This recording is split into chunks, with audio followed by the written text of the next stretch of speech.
qui êtes déjà en ligne, aussi nombreux. Je vous souhaite un très bon dimanche. J'espère que vous allez très bien, que vous avez passé une très bonne semaine. Nous voilà encore réunis ce dimanche pour parler de notre pays, parler de l'actualité, le partage d'informations, des analyses sur la situation sociopolitique de notre pays. Voilà, donc je vous souhaite la bienvenue. Et le live va se dérouler en deux phases. Il y aura une première phase au cours de laquelle je vais partager quelques informations avec vous. Et voilà, quelques informations. Et puis, on aura une deuxième partie elle sera un peu liée à l'histoire, où on parlera un peu sinon, on parlera beaucoup des événements de 63 à 67. Il y a des choses qui se sont passées que la jeune génération ne sait pas. Généralement, on parle beaucoup plus de Sylvanus en 63, l'assassinat de Sylvanus. J'en ai énormément parlé l'année dernière. J'ai décrit comment toutes les choses se sont passées en 63. Mais on va parler beaucoup plus du 21 novembre 66, ce qui s'est vraiment passé, avec des éléments factuels, des faits, pour éclairer la lanterne de ceux qui sont aujourd'hui dans l'arène politique ou ceux qui s'intéressent à la situation politique. Il y a des choses qu'ils doivent savoir, et c'est le passé qui doit éclairer le présent et baliser le chemin pour l'avenir. Si le passé n'éclaire pas le présent, l'avenir ne peut pas être abordé avec beaucoup de sérénité. Et donc, quand on parle de l'histoire, on parle de l'histoire dans sa globalité. On convoque l'histoire dans sa globalité. On ne convoque pas l'histoire de façon fractionnelle. Et donc, on va en parler tout à l'heure dans la deuxième partie. Donc, c'est parti pour un bout de temps. Soyez les bienvenus. Je salue tous ceux qui sont en ligne déjà, autant que vous êtes. Là où vous êtes et partout où vous êtes, je vous souhaite un très, très, très bon dimanche. Je vais partager, comme je l'ai dit tantôt, quelques informations avec vous. Il y a des compatriotes qui m'ont encore interpellé cette semaine sur la situation au service de nationalité. Je ne sais pas vraiment ce qui se passe là-bas, mais toujours est-il qu'il y a de plus en plus de Togolais qui se plaignent des prestations des services de nationalité.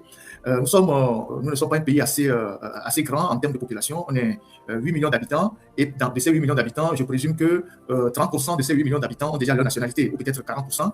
Et aujourd'hui, les jeunes qui sont là, qui sont au collège, au lycée, ou qui viennent d'arriver à l'université, qui ont besoin de ce document-là pour faire des démarches administratives. Aujourd'hui, ces jeunes ou bien ces compatriotes sont confrontés à un grand souci au niveau du service des nationalités. J'en ai déjà parlé une fois, mais plus que les interpellations reviennent toujours, la question de savoir pourquoi un pays comme le Togo, un tout petit pays comme le Togo, on ne parle pas encore du Ghana où les gens sont à 20 millions, 30 millions d'habitants, de la Côte d'Ivoire ou du Nigeria où il y a des centaines de millions d'habitants. Nous sommes au Togo, à peine 8 millions d'habitants, et que le service de nationalité n'est pas en mesure de délivrer la nationalité à des gens qui en font la demande dans un temps requis pour que ces gens-là puissent aller faire les formalités administratives. Il y a un problème. Il faut interpeller le ministère de la Justice, puisque le service de nationalité est sous l'autorité du ministère de la Justice, M. Adjouvi. Je ne sais pas ce qui se passe réellement au niveau du service de nationalité, mais il faut prendre vraiment les dispositions pour que les Togolais qui cherchent à obtenir leur nationalité pour faire d'autres démarches administratives, parfois pour passer des concours, puissent avoir ce document en un temps record. Si la personne que vous avez mis là-bas n'est pas efficace, s'il n'y a pas suffisamment de matériel pour concevoir le document, il faut investir. Il faut investir. C'est des services qui ne doivent pas traîner quand même pour les citoyens quand on demande la nationalité, parce que ces difficultés-là entraînent forcément la corruption. Puisque les gens n'obtiennent pas le document à temps, ils sont bien obligés d'aller donner de l'argent à X, Y pour pouvoir obtenir leur certificat de nationalité. Donc, parce que j'ai été encore interpellé, que j'en parle, et voilà, donc il faut que le service de nationalité puisse bouger un peu, s'il vous plaît. On vous supplie. Les citoyens n'en peuvent plus de cette lenteur. Je ne parlerai pas d'incompétence, mais de cette lenteur-là. Ils n'en peuvent plus. Donc voilà. Alors, il y a une autre compatriote qui m'a interpellé aussi par rapport à un fait qu'elle a vécu à l'aéroport. Elle s'en est sortie tellement choquée. C'est toujours la corruption. Je vous lis son témoignage. Elle dit raquette et abus de pouvoir à l'aéroport de Lomé. Alors, elle dit bonjour, M. Ferdinand. Je suis une Togolaise détentrice d'une double nationalité. Lors d'un récent voyage au Togo, j'ai présenté mon passeport étranger ainsi que ma carte d'identité togolaise. La veille de mon départ, j'ai constaté avec anxiété que celle-ci expirait dans moins de 6 mois. À mon arrivée à Lomé, le policier des frontières n'a rien dit concernant la date de validité, à mon grand soulagement. Il m'a cependant demandé un cadeau avant de me laisser passer. Donc c'est la corruption. Un cadeau avant de me laisser passer. Une semaine plus tard, j'ai déposé une demande de renouvellement de ma carte nationale d'identité. Après 3 semaines sans nouvelles, on m'a expliqué au commissariat que l'administration fonctionnait au ralenti en raison des élections législatives à venir, suivies peu après par l'annonce choquante du changement de régime électoral. Après 2 mois d'attente, je n'avais toujours pas reçu ma nouvelle carte d'identité. Le jour de mon départ, voyageant avec ma mère âgée de 91 ans en fauteuil roulant, j'ai présenté mon passeport étranger et ma carte d'identité périmée à l'aéroport. Le policier m'a alors affirmé que je ne pouvais pas quitter le territoire sans visa togolais, ma carte étant expirée. J'ai présenté mon reçu de dépôt de demande de renouvellement de ma carte d'identité au policier et lui a expliqué la situation. Mais il n'a rien voulu entendre. J'étais perplexe.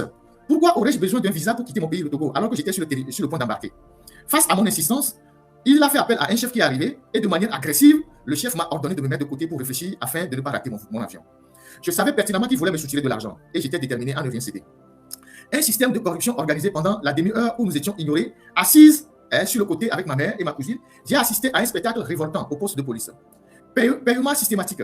Pour un vol à destination de Niamey ou Ouagadougou, donc c'est ce qu'elle observait quand elle était mise de côté, j'ai vu un nombre impressionnant de passagers glisser un billet de banque directement dans leur passeport avant de les tendre aux policiers. Deuxième chose, collecte d'argent. Toutes les 10 ou 15 minutes, un employé de l'aéroport venait récupérer un sac en plastique qui contenait de l'argent collecté par les agents. Donc, la dame, quand elle était assise de côté, elle observait. Donc, la première chose qu'elle a observée, c'est que ce jour-là, il y avait des vols en direction de Niamey de Ouaga. Tous les voyageurs mettaient de l'argent dans leur passeport et donnaient aux policiers.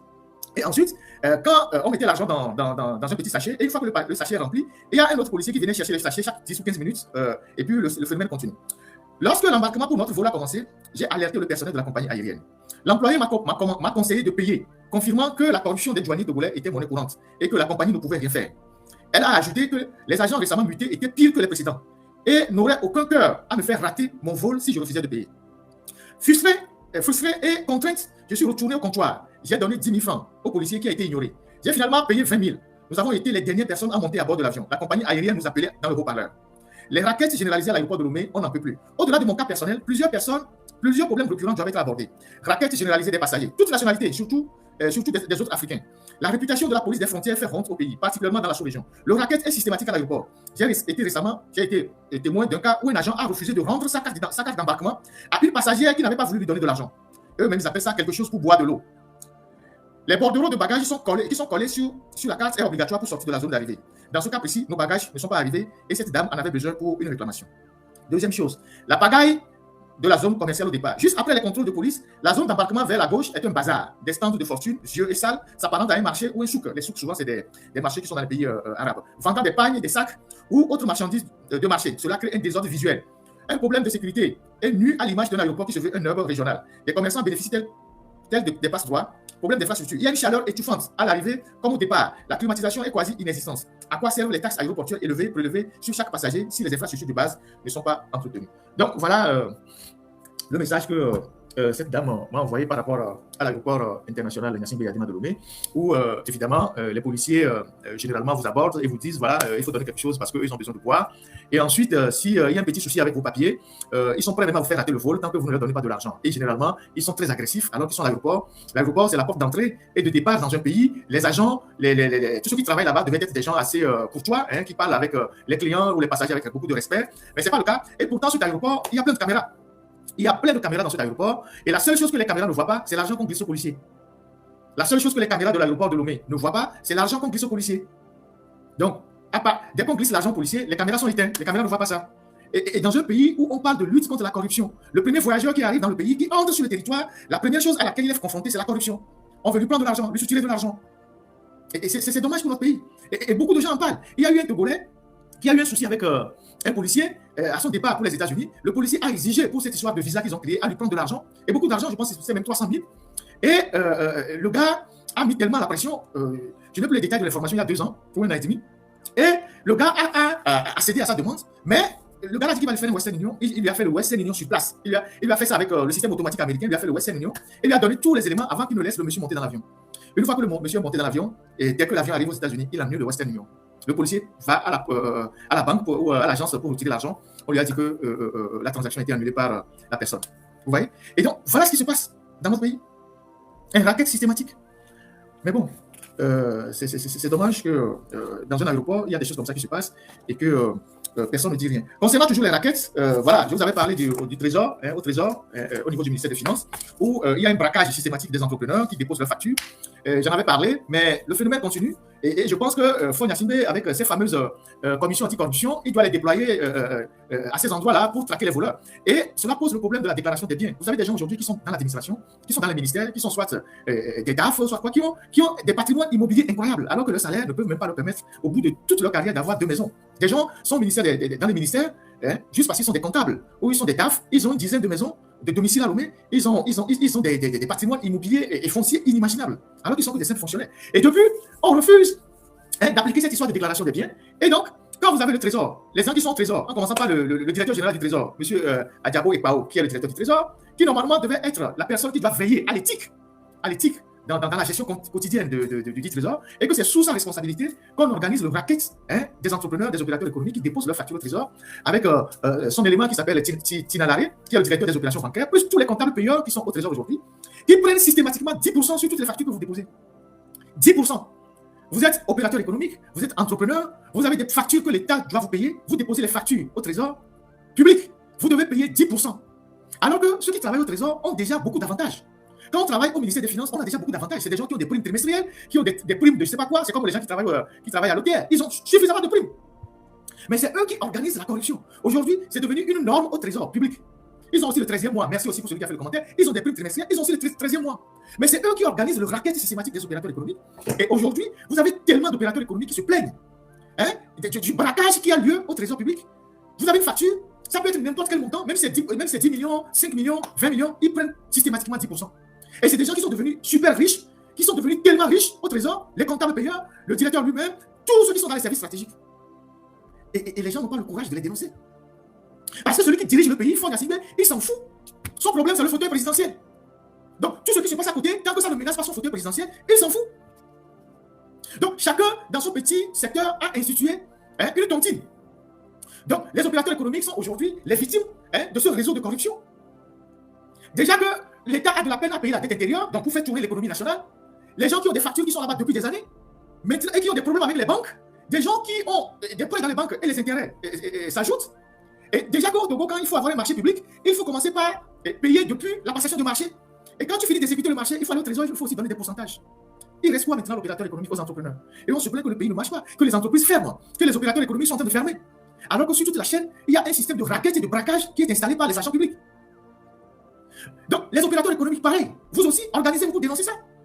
Vous devez vous organiser pour dénoncer cet état des choses. Ce n'est pas seulement nous, les journalistes ou les leaders d'opinion, que vous devez solliciter. Je comprends que vous ne pouvez pas le faire publiquement parce que beaucoup d'entre vous, vous avez des acquaintances avec UNIR, vous avez des pieds dans UNIR, ou vous prenez les marchés, vous avez peur que, bon, en dénonçant ça, on va plus vous donner des marchés. Mais organisez-vous pour dénoncer ça, puisque vous fermez vos entreprises. L'ODR aussi à vous tous, vous avez les crédits dans les banques.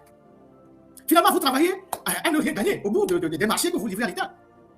Donc, voilà aussi un phénomène qui se déroule aujourd'hui au trésor public, où vous avez les comptables payeurs qui sont devenus des coupeurs de route. Des coupeurs de route, carrément, l'expression n'est pas si forte, les coupeurs de route, des braqueurs, d'opérateurs économiques, et qui se font systématiquement de l'argent, et les gens ne s'en cachent même plus. Ce n'est même plus un phénomène qui choque les gens ne s'en cachent plus. Vous avez une facture, il faut payer. Si vous refusez de payer le 10%, votre facture peut rester là-bas 5 ans, 6 ans. Et vous voulez que l'économie nationale se développe avec ces genres de pratiques qui ne sont dénoncées par personne, ni combattues par la justice, et la commission anticorruption, à plus il y a je ne sais pas quoi. Mais c'est pas possible. Enfin, bon, moi j'en parle. Alors, je passe. Il y a un scandale actuellement qui touche un grand scandale, qui touche un canton dans la préfecture de Yoto, le canton de Balavé-Tchadomé, je pense que c'est ce canton-là, dont le chef canton, ou c'est le chef du village, je ne sais plus, un certain je retrouve le nom, Gatezo, voilà, Gatezo Loki, voilà, c'est Loki, c'est pas Loki, je pense que c'est le nom, le chef du village, voilà, Gatezo Loki, voilà. Ce chef est décédé, il était malade et il a été hospitalisé à l'hôpital de Palimé pendant quelques jours. Et comme cela n'allait pas bien, ils l'ont emmené à Lomé dans une clinique qui est à côté de Air Burkina, dont je me garde de citer le nom pour ne pas leur faire une mauvaise publicité.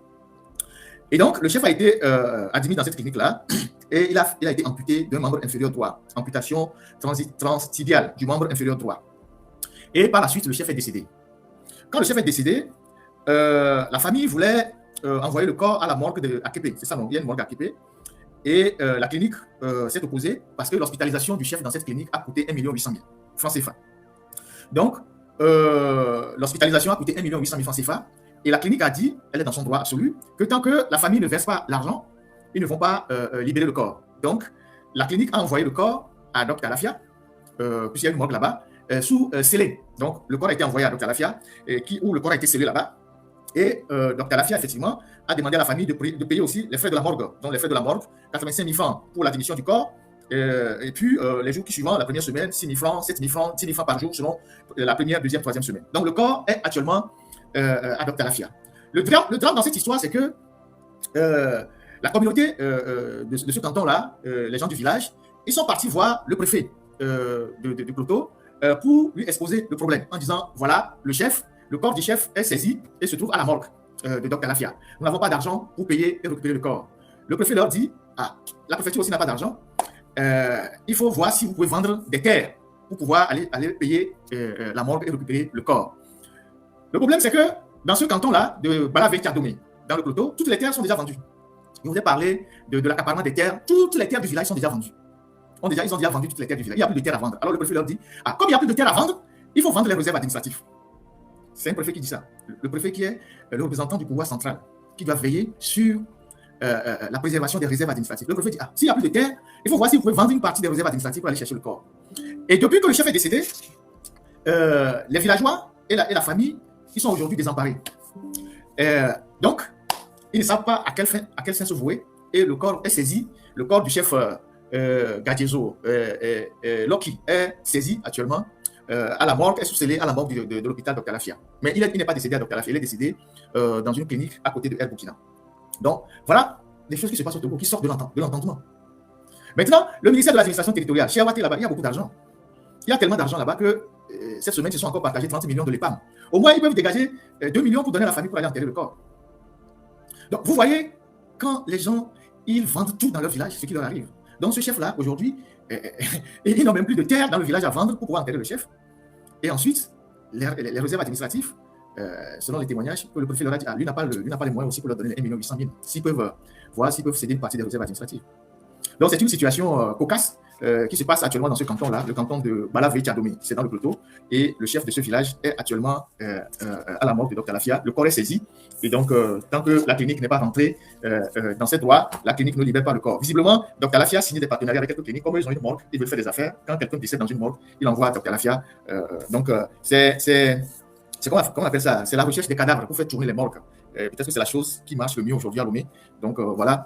Et donc, c'est le cas de ce chef-là qui est à la mort. J'ai des documents, mais bon, secret médical exigeant, je ne peux pas les diffuser ici. C'est pas journalistiquement, c'est pas éthique pour un journaliste de diffuser des secrets sur le plan médical. C'est d'ailleurs pourquoi je ne veux pas nommer directement la clinique, mais j'ai indiqué la clinique, tout le monde peut savoir de quelle clinique il s'agit. Donc, les gens du canton, le préfet de Balimé, les chefs traditionnels, les cadres, faites tout pour aller chercher ce corps-là et enterrer et enlever la honte que vous êtes en train de jeter sur la communauté. Donc, voilà ce que j'ai à dire. Alors, on continue toujours dans la série d'informations. Je vais vous passer quelques photos de la qualité de l'eau que les gens ont dans certaines localités dans notre pays. La qualité de l'eau qui sort des tuyaux de la TDE, la qualité de l'eau que les gens reçoivent. Je ne sais pas s'il manque de réactifs pour traiter l'eau, mais voilà la qualité de l'eau qui sort des tuyaux, des robinets de la TDE. Et ça, c'est un peu partout au Togo. Parfois, c'est l'eau qui sort, c'est la couleur que l'eau qui sort des robinets de la TDE a parfois. Je ne sais pas à quoi cela est dû. Voilà les dépôts, et les dépôts en bas de la bassine. Et ces photos-là m'ont été envoyées par des compatriotes qui sont à Kara, qui m'ont dit, voilà, l'eau que nous recevons de la TDE. Et c'est partout, à Thiviers, parfois à Tapamé, parfois un peu partout, c'est l'eau que les gens qui sortent des robinets de la TDE. Il n'y a pas de communication du côté de la TDE pour rassurer les gens, pour dire, voilà, on a un problème, il y a ci, il y a ça, on n'a pas pu traiter l'eau, il y a un problème de réactif, mais vous payez les factures de la TDE, voilà l'eau que vous recevez à votre domicile. Et ça, ces photos-là, c'est seulement hier que les gens m'ont envoyé ça en disant, voilà, l'eau que nous recevons dans certains quartiers de la ville de Kara. Il y en a un peu partout, hein, je le dis même à Lomé, les gens font ça, on ne sait pas ce qui se passe. Mais pendant que les gens boivent cette eau-là, ou reçoivent cette eau-là, et que le régime donne 25 000 francs, comme novici au Togolais, pour un ménage de 5 personnes, 25 000 francs, c'est ça, non? 25 000 francs pour comment appelle-t-on, les familles. Chacun a une idée de la misère qui sévit dans notre pays. Et les dirigeants devaient, face à cette misère-là, faire parfois preuve d'un minimum de décence dans leur manière de gouverner le pays. Je vais vous passer une image sur laquelle je ne ferai pas de commentaires. Vous-même, vous allez tirer les commentaires techniques.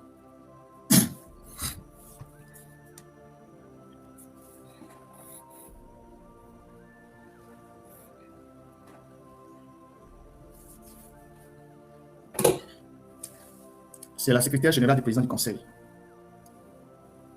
Une très belle dame, Sandra Johnson, docteur Sandra Johnson. Elle cumule beaucoup de ministères, hein, les docteur Sandra Johnson. Voilà. C'est elle qui a lancé le novici pour les 25 000 qu'on a donné au Togolais. Et vous allez voir le prix de cette ceinture.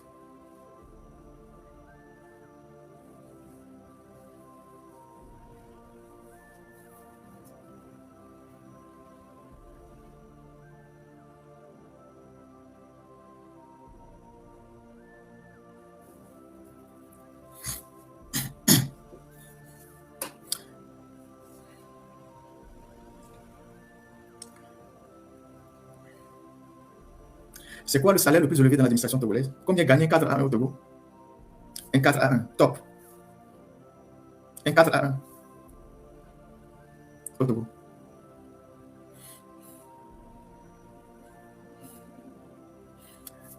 Allez, sans commentaire, rien de plus. Alors, sans commentaire. Parlant de la santé, je vois les commentaires. Bon, moi, je ne fais plus de commentaires, je vous laisse faire les commentaires. Donc, ouais, c'est le cadre A1, moins de 400 000 dans l'administration. D'accord, ok. Donc là, on a une ceinture de 1 000 $. C'est bien. Et peut-être que ce n'est pas la seule ceinture qu'elle a. On n'a pas encore parlé des chaussures, des robes, des habits, des montres, tout ça. Voilà. La vie est belle. Alors, qu'est-ce que je voulais dire de plus? Alors, parlant de la santé des Togolais, vous voyez, quand nous parlons de l'état de droit, quand nous parlons de l'état de droit, les gens pensent que nous en voulons à quelqu'un, nous sommes contre un système. Alors que l'état de droit, je ne parle pas de la démocratie, je parle de l'état de droit, c'est deux choses différentes. L'état de droit, c'est le seul système qui garantit plus ou moins, je dis plus ou moins, parce que ce n'est pas un système aussi parfait, la liberté à tout le monde, la justice à tout le monde. Aujourd'hui, je viens de parler de ce chef dont le corps est saisi à la morgue. Mais vous avez vu, de plus en plus, nos sœurs, nos mères, les gens de nos familles qui vont dans les hôpitaux et qui meurent. Et qui meurent. En 2026, des gens qui vont pour accoucher et qui meurent. Cela ne choque personne. Cela n'interpelle personne. Quand nous parlons de l'état des hôpitaux, les gens pensent que c'est juste parce que nous n'avons rien à faire. Quand nous parlons de l'état des infrastructures hospitalières, les gens pensent que c'est parce que nous n'avons rien à faire. Mais vous ne savez pas quand est-ce que ces infrastructures délabrées, l'incivisme et tout ce qui se passe dans le pays, vous ne savez pas quand est-ce que vous en serez une victime. Il y a des gens, quand ils sont connus, quand quelque chose leur arrive, tout le monde le sait. Mais d'autres personnes, nous avons des dizaines et des dizaines de femmes qui meurent au Togo, en couche, en allant pour accoucher. Personne n'en parle. Mais si nous étions dans un état de droit, il y a un minimum à faire pour les victimes. Si c'est une erreur médicale, il faut poursuivre le médecin. Il faut poursuivre l'hôpital. Il faut poursuivre la clinique. Devant les tribunaux, on reparle de l'éternelle justice, l'indépendance de la justice, le fonctionnement normal de la justice.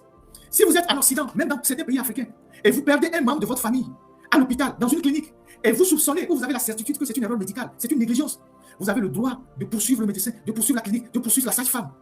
Si on a des tribunaux, une justice indépendante, avec des tribunaux administratifs, on sanctionne une clinique, amende 20 millions, 30 millions, 40 millions, qu'on inflige à des cliniques. Si on a la capacité de sanctionner des médecins, de sanctionner des sages-femmes, de sanctionner des accoucheuses, demain, quand vous irez dans un hôpital, dans une clinique, les gens prendront toutes les dispositions pour vous soigner, pour que demain, ils ne soient pas frappés par la justice. C'est pour cette raison que, quand nous parlons de l'état de droit, c'est quelque chose qui est bénéfique à nous tous.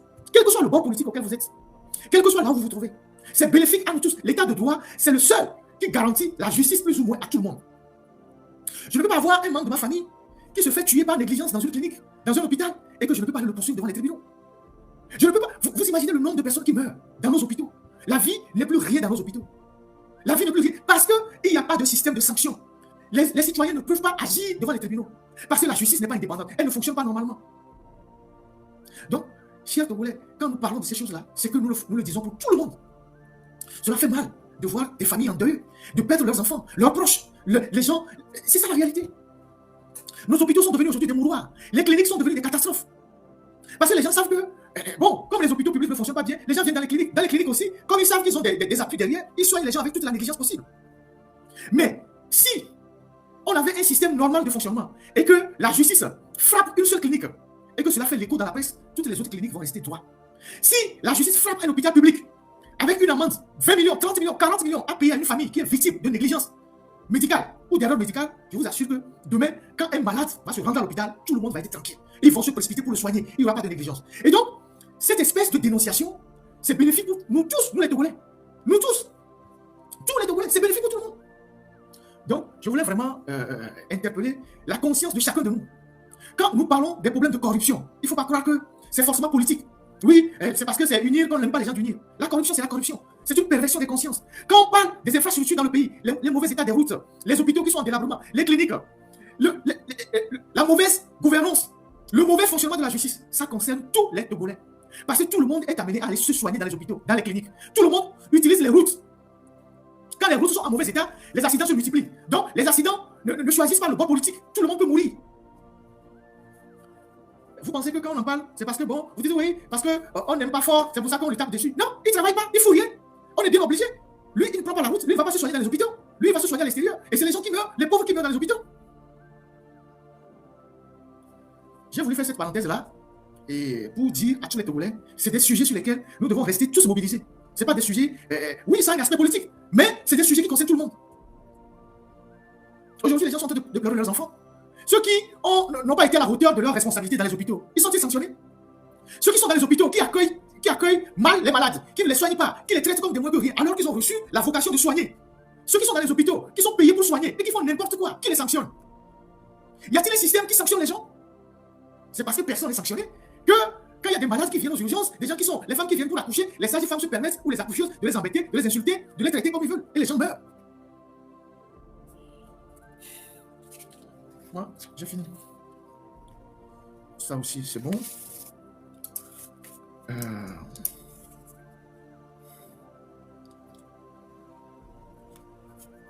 On va parler des barbelés que Ford est en train de mettre à la frontière. Je vous avais déjà dit que Ford était en train de creuser des tranchées. Je vous avais monté des vidéos. Des tranchées à Lomé, mais aussi un peu partout, surtout vers la préfecture de Massa, vers Kirinkuka, à la frontière avec le Ghana. Ils mettent des tranchées partout, des tranchées un peu partout, je ne sais pas ce qui se passe. Voilà un régime qui se réclame du panafricanisme fort. Il n'y a pas de cela quelques jours, il a fait un sommet sur le panafricanisme. Et le panafricanisme, c'est la solidarité entre les peuples. Quand nous sommes dans une communauté régionale, c'est la libre circulation des biens et des personnes qui est garantie. Mais lui, il est en train de mettre des barbelés à des frontières, comme Israël fait avec la Palestine, comme la Corée du Nord fait avec la Corée du Sud. Il est en train de mettre des barbelés à la frontière. Il n'a pas seulement creusé des tranchées, il met des barbelés partout. Des barbelés à hauteur de 2 mètres ou 2,50 mètres. Voilà les images de ces barbelés-là, qui aujourd'hui sont en train d'être déroulés sur tout le long de la frontière, de Casablanca en allant jusqu'à Tikoumé, peut-être bientôt vers la Jitogomé. Il est en train de mettre des barbelés. Vous imaginez la paranoïa dans laquelle se trouve Fonyasimé pour faire ça? Vous imaginez dans quel état d'esprit il est pour faire ça? Ce qu'on est en train de voir là, ce qu'on est en train de voir là est d'une extrême gravité. Et cela ne doit laisser personne indifférent, ni les Togolais, ni les Ghanéens. Parce qu'il y a un individu, pour son pouvoir, est en train de clôturer tout un pays. Vous voyez ça? Ça, c'est des photos. Ces photos-là, c'est les photos de notre propre rédaction. Vous voyez ça? Vous voyez la hauteur? La hauteur d'abord des tranchées et la hauteur des barbelés. Vous voyez? L'argent qui doit servir à construire les routes. La voie qui passe devant les tranchées, là, elle devait même être bitumée. La route là doit être bitumée, la voie là doit être bitumée. Il ne se fout même pas de bitumer la voie. Il fait des tranchées d'une certaine hauteur et maintenant il met des barbelés. C'est-à-dire, il met un système d'apartheid dans notre pays. Il met un système dans le pays où les gens qui ont des familles de part et d'autre ne peuvent pas circuler librement. Vous savez comment est-ce que plusieurs Togolais ont conçu de l'autre côté de la frontière? Parce que Lomé étant une ville saturée. Aujourd'hui, il met les barbelés pour séparer les familles, pour séparer les communautés, pour séparer les individus. Mais il dit qu'il est panafricain. Il dit qu'il est dans un régime, qu'il fait la promotion du panafricanisme. Voilà. Ouais, comme les USA aussi, le Mexique. Voilà. Ces barbelés-là, vous les trouvez entre le Maroc et l'Europe pour stopper l'immigration. Vous les trouvez entre la Corée du Sud et la Corée du Nord. Vous les trouvez entre la Palestine et Israël. Vous les trouvez entre les États-Unis et le Mexique. Et ce sont des barbelés infamantes. C'est des choses inadmissibles. C'est des choses qui ne sont acceptées nulle part. Dans un monde en pleine mutation, en pleine évolution. Fonyasimbe est en train de clôturer le Togo. Pour son pouvoir, il est en train de clôturer le Togo. Et dans l'indifférence des Togolais. Parce qu'il y a des Togolais qui voient ça sur les réseaux, sur TikTok. Et les gens rient seulement. Ils disent, oh, il faut les deux barbelés. Mais le symbole de ce qu'il est en train de faire est d'une gravité pas possible. Le gars, il est malade. Le bonhomme, ça ne va pas chez lui. Il est paranoïaque. Ça ne va pas du tout. Ça ne va pas chez lui. Il semble que depuis un certain moment, il a multiplié sa garde rapprochée par 100. Il a les armes partout chez lui. Il se déplace avec un dispositif militaire impressionnant. Comme si il redoutait quelque chose. Et donc, cette paranoïa l'oblige aujourd'hui à clôturer le pays. Un pays que nous avons et que nous pouvons aller revenir comme on veut. Parce que ceux qui sont de l'autre côté, ce sont nos frères. Ceux qui sont ici, ce sont nos frères. Ce sont nos compatriotes. D'où vient que lui, il vient mettre des barbelés entre les communautés. Les Blancs ont mis des frontières avec la colonisation. Et lui, maintenant, il vient mettre des barbelés. Il vient mettre des barbelés, carrément. Et aujourd'hui, tous les riverains, les gens qui sont à Casablanca, et à la vers Tikoumé, ils vivent dans la peur parce qu'on ne leur dit rien. Ils voient qu'à côté de leur maison, on déroule des barbelés. Ils se posent la question, qu'est-ce qui se passe? Qu'est-ce qui va nous arriver? Donc, le bonhomme, il est malade. Ils se promènent dans le mer avec des hélicoptères, avec des militaires, juchés sur des hélicos, et maintenant, comme cela ne suffit pas, ils déroulent des barbelés. Donc, les gens qui sont à Yokoué, tout ça, à Titogomé, et tout ça là, ou à Nomé, vous allez voir bientôt des barbelés arriver là-bas. Parce qu'il est en train d'avancer. Et l'argent qu'il dépense pour ces barbelés-là, l'argent qu'il a débloqué pour ces barbelés, ça peut servir à construire les hôpitaux, à faire des routes, à améliorer les soins dans les hôpitaux. a construit des écoles, a changé le toit des écoles. L'argent qu'il dépense pour ces barbelés, ça peut donner des bourses aux étudiants, construire des amphithéâtres. Mais il n'en a rien à foutre. Il est en train de clôturer le Togo. Je ne sais pas ce qui nous arrive au Togo et on croise les bras et on regarde sans rien dire. Le gars est en train de clôturer le Togo. C'est-à-dire, le pays, c'est sa propriété privée. Il est en train de clôturer le Togo. Il est en train de clôturer le Togo. Et nous sommes ces sujets. Nous sommes dans l'enclos. Nous sommes à l'intérieur de cette clôture-là. Il a le droit de vie et de mort sur nous. Et personne n'a le courage d'interpeller et de dire ça, c'est inadmissible.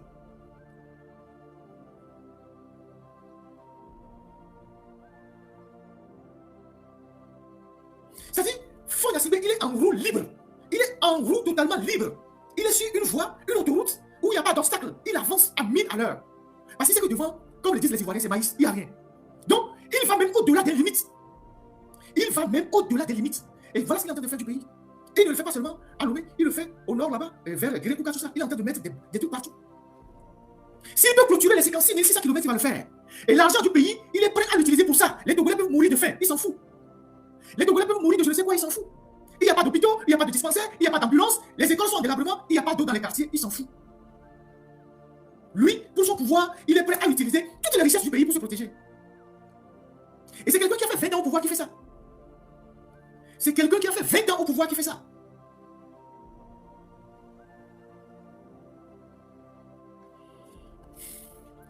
En tout cas, je ne sais pas, moi je suis dépassé, je suis hors de moi-même, mais voilà les images. Voilà les images d'une ségrégation. Des gens qui se disent qu'ils sont des panafricanistes, qui viennent à peine de sortir de sommet panafricain. Ça veut dire que les relations entre le Togo et même le Ghana sont tumultueuses. C'est ça la réalité. C'est la première observation qu'il faut faire. C'est-à-dire que les relations entre les deux pays sont tumultueuses. C'est ça la réalité. Au point où il est obligé de clôturer le Togo. Il est obligé de clôturer le Togo pour se protéger.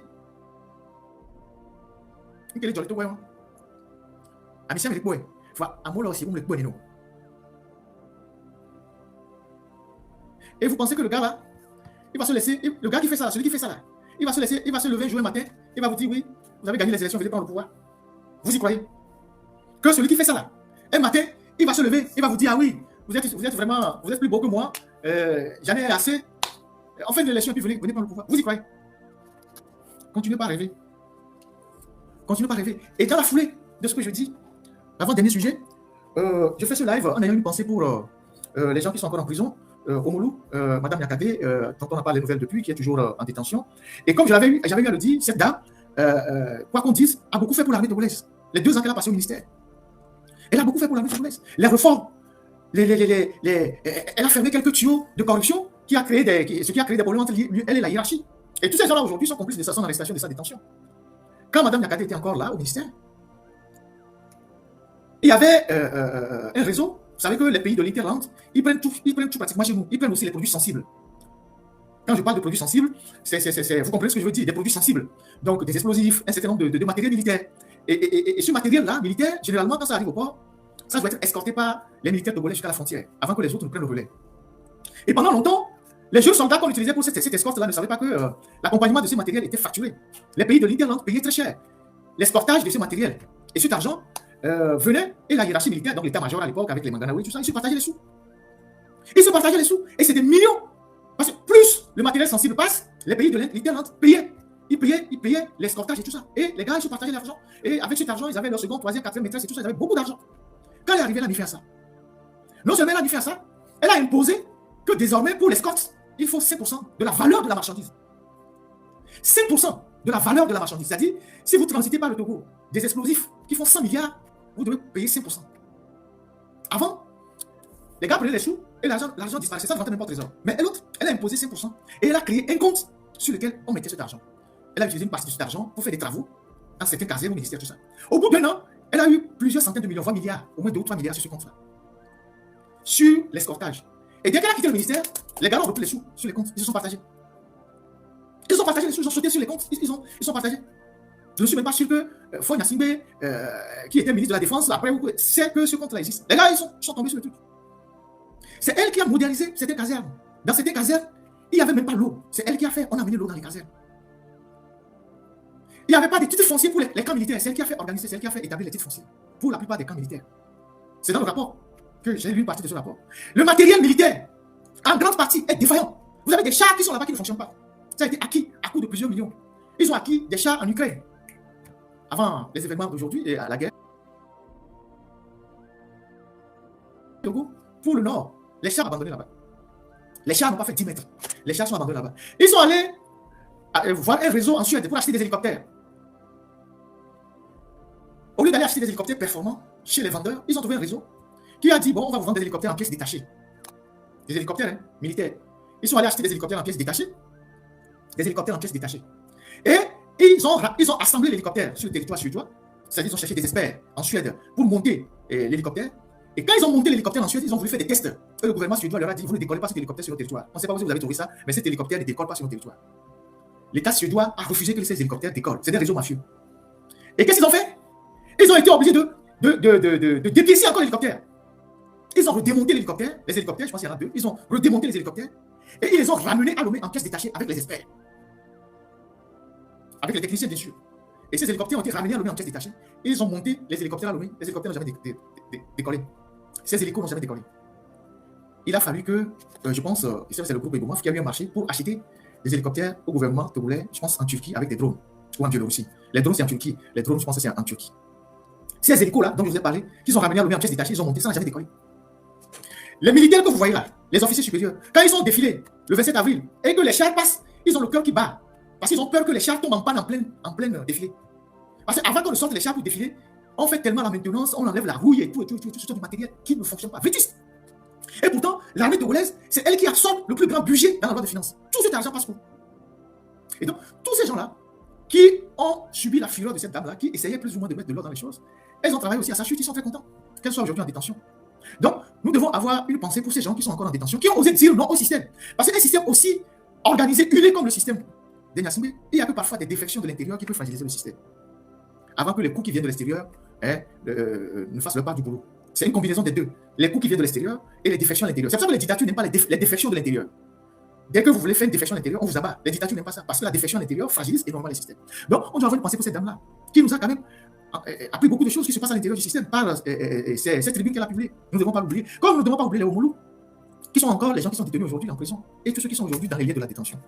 Voilà ce que je voulais dire pour Madame Yakadé, pour dire que on ne vous oublie pas, on sait ce que vous avez apporté. À un moment donné de la lutte, on sait ce que vous avez apporté, et nous sommes de cœur avec vous et tous ceux qui pensent comme vous. Voilà, je reviendrai sur l'armée togolaise avec tous ceux qui sont là, les matériels fœtus, qui sont tout ça. Ils ont juste de quoi protéger Faure Gnassingbé et de quoi réprimer les manifestations dans les rues. Pour le reste, il n'y a rien. Il y a des années, les militaires togolais ne s'entraînent plus. Il y a plusieurs années, les militaires togolais ne s'entraînent plus parce qu'ils n'ont pas de munitions pour les entraînements. Il y a des militaires togolais qui s'entraînent au lance-pierre. Ils n'ont pas de munitions pour s'entraîner. Ils n'ont pas de munitions pour s'entraîner. Alors, le budget du ministère de la Défense, ça passe où? On a voté une loi de programmation militaire, 1 milliard d'euros, de dollars, sur 3 ans ou 4 ans. Tout cet argent va où? Monsieur Faure Gnassingbé, vous êtes le ministre de la Défense aujourd'hui. Cet argent va où? Pour qu'on ait des casernes qui sont comme des porcheries, quand on ait du matériel vétus, quand on ait des militaires qui n'ont même pas les moyens de s'entraîner. Aujourd'hui, la seule chose pour Faure Gnassingbé, c'est de renforcer sa garde sécurisée, sa garde rapprochée. Et je me pose des questions, s'il n'y a que les militaires togolais qui sont dans sa garde rapprochée. Parce que vous avez vu avec Maduro, on a vu qu'il y avait des étrangers dans sa garde rapprochée. Tous les dictatures font pareil. Ils ont des mercenaires qu'ils incluent dans leur garde rapprochée. Ils ont des mercenaires qu'ils incluent dans leur garde rapprochée et c'est des gens qui sont énormément payés. Donc, Faure Gnassingbé aujourd'hui qui clôture le Togo, il lutte pour sa survie. Et celui qui se bat pour sa survie ne développe pas un pays. Celui qui se bat pour survivre n'a pas le temps, n'a pas la tête vide pour penser le développement du pays. C'est pour cela que Mme Yakadé nous dit un jour de plus avec Faure Gnassingbé, c'est un jour de perdu. Parce que celui qui se bat pour sauver sa peau ne développe pas un pays. Tous les jours qu'il se réveille, c'est comment prendre l'argent du pays pour sa sécurité personnelle, pour lui-même, pour sécuriser son pouvoir, son fauteuil. C'est ça la réalité. Un dirigeant qui dirige son pays, c'est d'abord quelqu'un qui est libre dans la tête, qui ne voit pas le danger partout, qui n'est pas paranoïaque. Donc aujourd'hui, on ne peut plus rien attendre de Faure Gnassingbé de son système. Parce qu'il se bat pour sa survie. Tout ce que le Togo a comme richesse, comme de l'argent, il l'utilise pour se protéger. Donc il ne va pas engager de grands projets pour développer le pays. Parce que 80% de l'argent du pays, il engloutit dans sa sécurité personnelle. Quand Adédié vient vous dire qu'on va utiliser 1 milliard 200 millions pour refaire les rues de Lomé, c'est l'annonce que Adédié a fait sur un site internet là, qui dit que non, que bientôt les rues de Lomé seront goudronnées et seront aménagées et que l'État débloque 1 milliard 200 millions. Il n'a pas dit 100 millions, hein. Il n'a pas dit 100 milliards, ils ont dit 1 milliard 200 millions. Combien on fait une route goudronnée? 1 kilomètre, ça coûte quoi? Sauf s'ils veulent verser de la latérite un peu partout. S'ils veulent verser de la latérite un peu partout. Sinon, 1 milliard 200 millions n'a pas encore fait 2 km de rue. 1 milliard 200 millions n'a pas encore fait 2 km de rue. Et les gens ont relayé ça, dit oui, que oui. Parce que, en fait, Faure Gnassingbé, aujourd'hui, il s'en fout du Togo. C'est sa sécurité qui l'intéresse. Et tant qu'il va vivre dans la paranoïa, il va vivre dans la peur de tous les jours, il n'aura jamais l'esprit libre pour s'occuper du développement du Togo. Tout ce qu'ils vont faire, c'est des petits trucs, des rafistolages, des petits chantiers, des choses de moindre envergure qui vont retarder davantage le Togo. Voilà ce que j'ai voulu dire. Dernier sujet que je vais passer pour vous. Il y a une dame au marché d'Ajido Gomé qui subit le harcèlement d'un monsieur qui est le régisseur du marché. Et cette dame n'en peut plus. La famille de cette dame et tout n'en peuvent plus. Et donc, je vais jouer la vidéo de la dame et je vais faire un commentaire technique.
Ça, c'est la dame. On va écouter sa mère. C'est la mère de la dame.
Alors, cette dame, elle vend les condiments au marché d'Ajido Gomé. C'est elle et sa mère.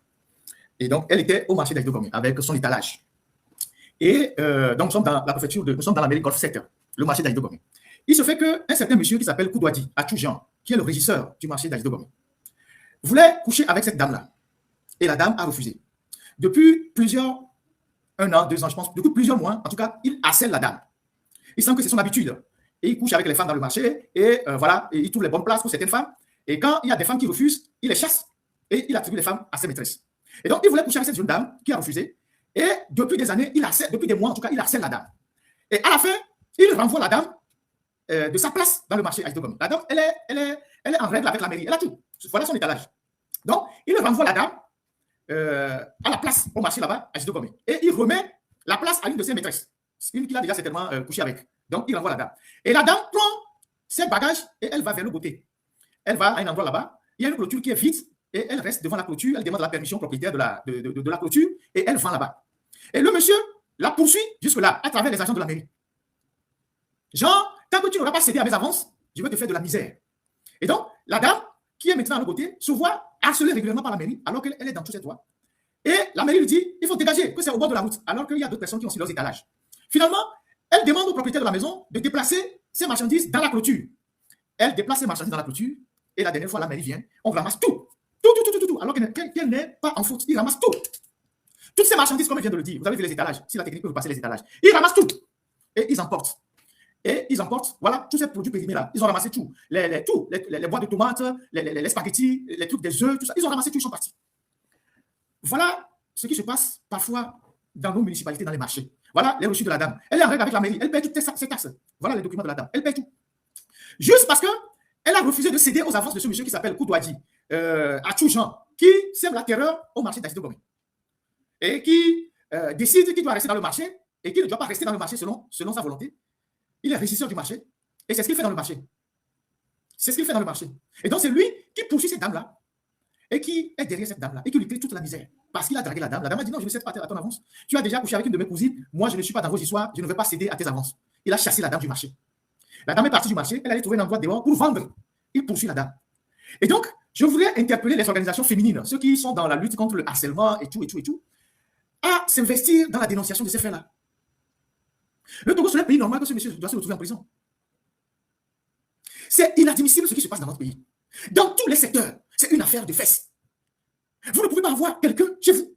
Vous ne pouvez pas prendre une jeune dame chez vous, dans votre entreprise, sans coucher avec.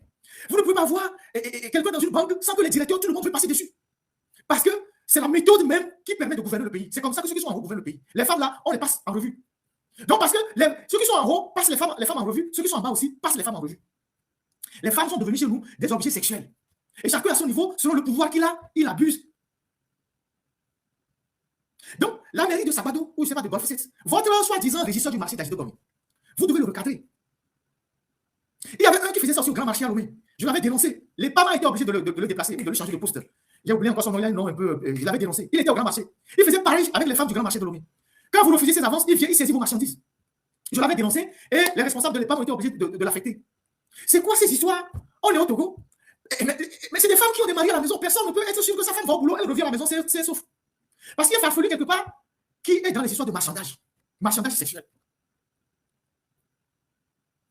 Et lui, moi, je n'ai pas la photo du gars. Je n'ai pas sa photo, mais voilà son nom que je vous ai donné. Il s'appelle Koudouadji, à Tchoujan. C'est le régisseur du marché d'Aïsdo Gomé. Et les gens qui sont aussi à la tête des marchés, là, les femmes qui sont à la tête, la femme qui gérait le marché d'Aïsdo Gomé, c'est qui est devenue mère, alors qu'elle n'a pas les compétences pour devenir mère. Elle aussi, il faut aller chercher comment elle est devenue mère. Tout comme sa collègue qui est dans un autre marché à Guadeloupe, comme il est là. Ces femmes-là, il faut aller chercher autour du ministre de l'administration territoriale et le secrétaire exécutif de l'UNIR, qui parmi eux les gère. Et comment ils sont devenus des mères dans ces marchés-là? Comment ils sont devenus des mères? C'est ça la réalité du Togo. Donc, cette pauvre dame, sans aucun moyen de défense, elle est obligée de subir le harcèlement permanent de ce monsieur et des agents de la mairie de Golf 7. Nous devons dénoncer ces faits-là. J'ai voulu passer cette vidéo et ce témoignage pour aller au secours de cette dame-là et de sa maman qui n'en peuvent plus. Actuellement, tous leurs marchandises sont saisies par la mairie, alors qu'elles ne doivent rien à la mairie. Maintenant, est-ce qu'ils se sont partagés? Tout ça, personne ne sait, parce qu'il y a des marchandises périssables dedans. Il y a des marchandises qui sont périssables dans ce qui sont. Dans un pays où il y a un procureur, ces gens-là doivent être arrêtés. Ceux qui ont fait ça, là, doivent être arrêtés. Dans un pays où un procureur, où la justice fait son travail, des gens qui partent saisir des marchandises, des vendeurs, sans aucune action légale de la justice. Sans sommation, sans aucune action légale de la justice. S'il y a un contentieux, c'est la justice qui s'en occupe. Vous ne pouvez pas vous lever alors que vous n'êtes pas investis de la force publique, vous n'êtes pas des policiers, vous n'êtes pas des gendarmes, vous vous levez pour aller saisir des marchandises des vendeurs. Et vous emportez tout ça. C'est une jungle alors, le Togo. C'est une jungle. En tout cas, ceux qui peuvent aller au secours de notre dame et de ces mamans-là, il y a des organisations de droits de l'homme qui sont encore à Lomé. Et ces dames-là, elles sont à Sabado, dans la zone là-bas, c'est là-bas, ils sont leurs marchandises. Vous pouvez les contacter pour aller à leur secours et mettre vraiment, je ne sais pas, dénoncer les actes de ce régisseur qui fait la loi au marché d'Aïsdo Gomé, qui attribue les places aux femmes selon qu'ils couchent ou non avec ces femmes. Il attribue les places aux femmes au marché d'Aïsdo Gomé selon qu'ils couchent ou non avec ces femmes. C'est pas normal. C'est pas normal.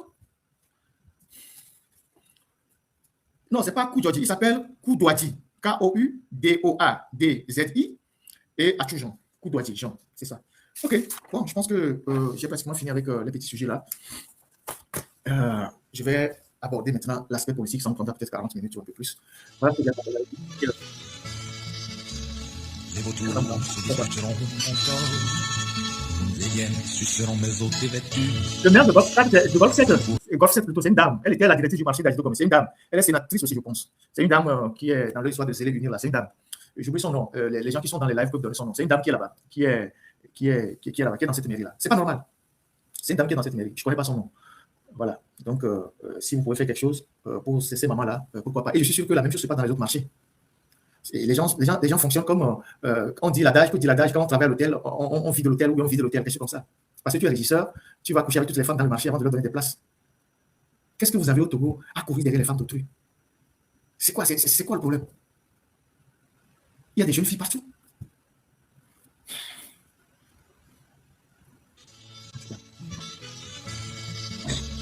Les vautours se disputeront encore. Les hyènes suceront mes os dévêtus. Vous ne pourrez m'enterrer à ma mort, car toutes nos perles ont été perdues. Mais à qui maintenant par là ici, un chef qui n'a plus au trône qu'un rocher, et pour le royaume qu'un coin dans le maquis. Combien de temps restera-t-il caché? Merci la technique. Merci la technique. Alors, on va parler politique, le 13 janvier, tout ça. Mais avant de parler politique, je vais vous faire un petit témoignage. Qui va annoncer le sujet que je vais aborder. Je crois que dans les années 92, je devais être en seconde, si mes souvenirs sont bons, et on était déjà très chaud. Au lycée, contre le régime, mobilisé, on participait aux réunions politiques, j'étais à Tapamé avec mes amis. Et en ce moment-là, il y a eu les élections présidentielles de 93, avec le Code 2 à l'époque, avec le candidat unique qui a suscité beaucoup de polémiques, Feu Mpojo. Et nous étions au stade à Tapamé quand la coalition de l'opposition devait arriver faire son meeting avec l'hélicoptère. Je m'en souviens comme hier, l'hélicoptère que Mpojo Ninevi avait utilisé, ils étaient à bord d'un hélicoptère. Et c'est à Tapamé aussi que le Code 2 avait mis fin à sa campagne pour les élections présidentielles. Quand le meeting s'est passé à Tapamé, ils sont partis et ils ont annoncé que le Code 2 se retirait des élections. C'était en 93. Finalement, Eyadema est allé sur les élections et il est sorti vainqueur. C'était en 93. Et donc, c'est des faits que j'ai vécu parce que j'étais au stade et tout. On était très jeunes, mais déjà très, très engagés et tout. On était là. Et je me souviens que quand le Code 2 a fini son meeting, il est parti. Eyadema est venu sur le terrain de Tapamé là-bas. Il y a une grande pluie. Eyadema n'a pas pu tenir son meeting. Il est reparti avec ses militants. On a crié sur eux et Tipo à l'époque. Ensuite, il y a eu les élections municipales, les élections législatives de 94 avec l'UTD et le cas qui ont eu la majorité. Et tout le monde sait ce qui s'est passé juste après ces élections il y avait Adam Ifé, merci, et ces élections de 94. Ensuite, il y a eu les élections de 98. De toutes les élections présidentielles qu'on a eues, les élections de 98 étaient les élections plus ou moins les plus propres. 98.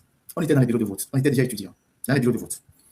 Et les élections de 98 étaient les plus ou moins propres. Parce qu'en 98, c'est les résultats en fait qu'ils ont renversés.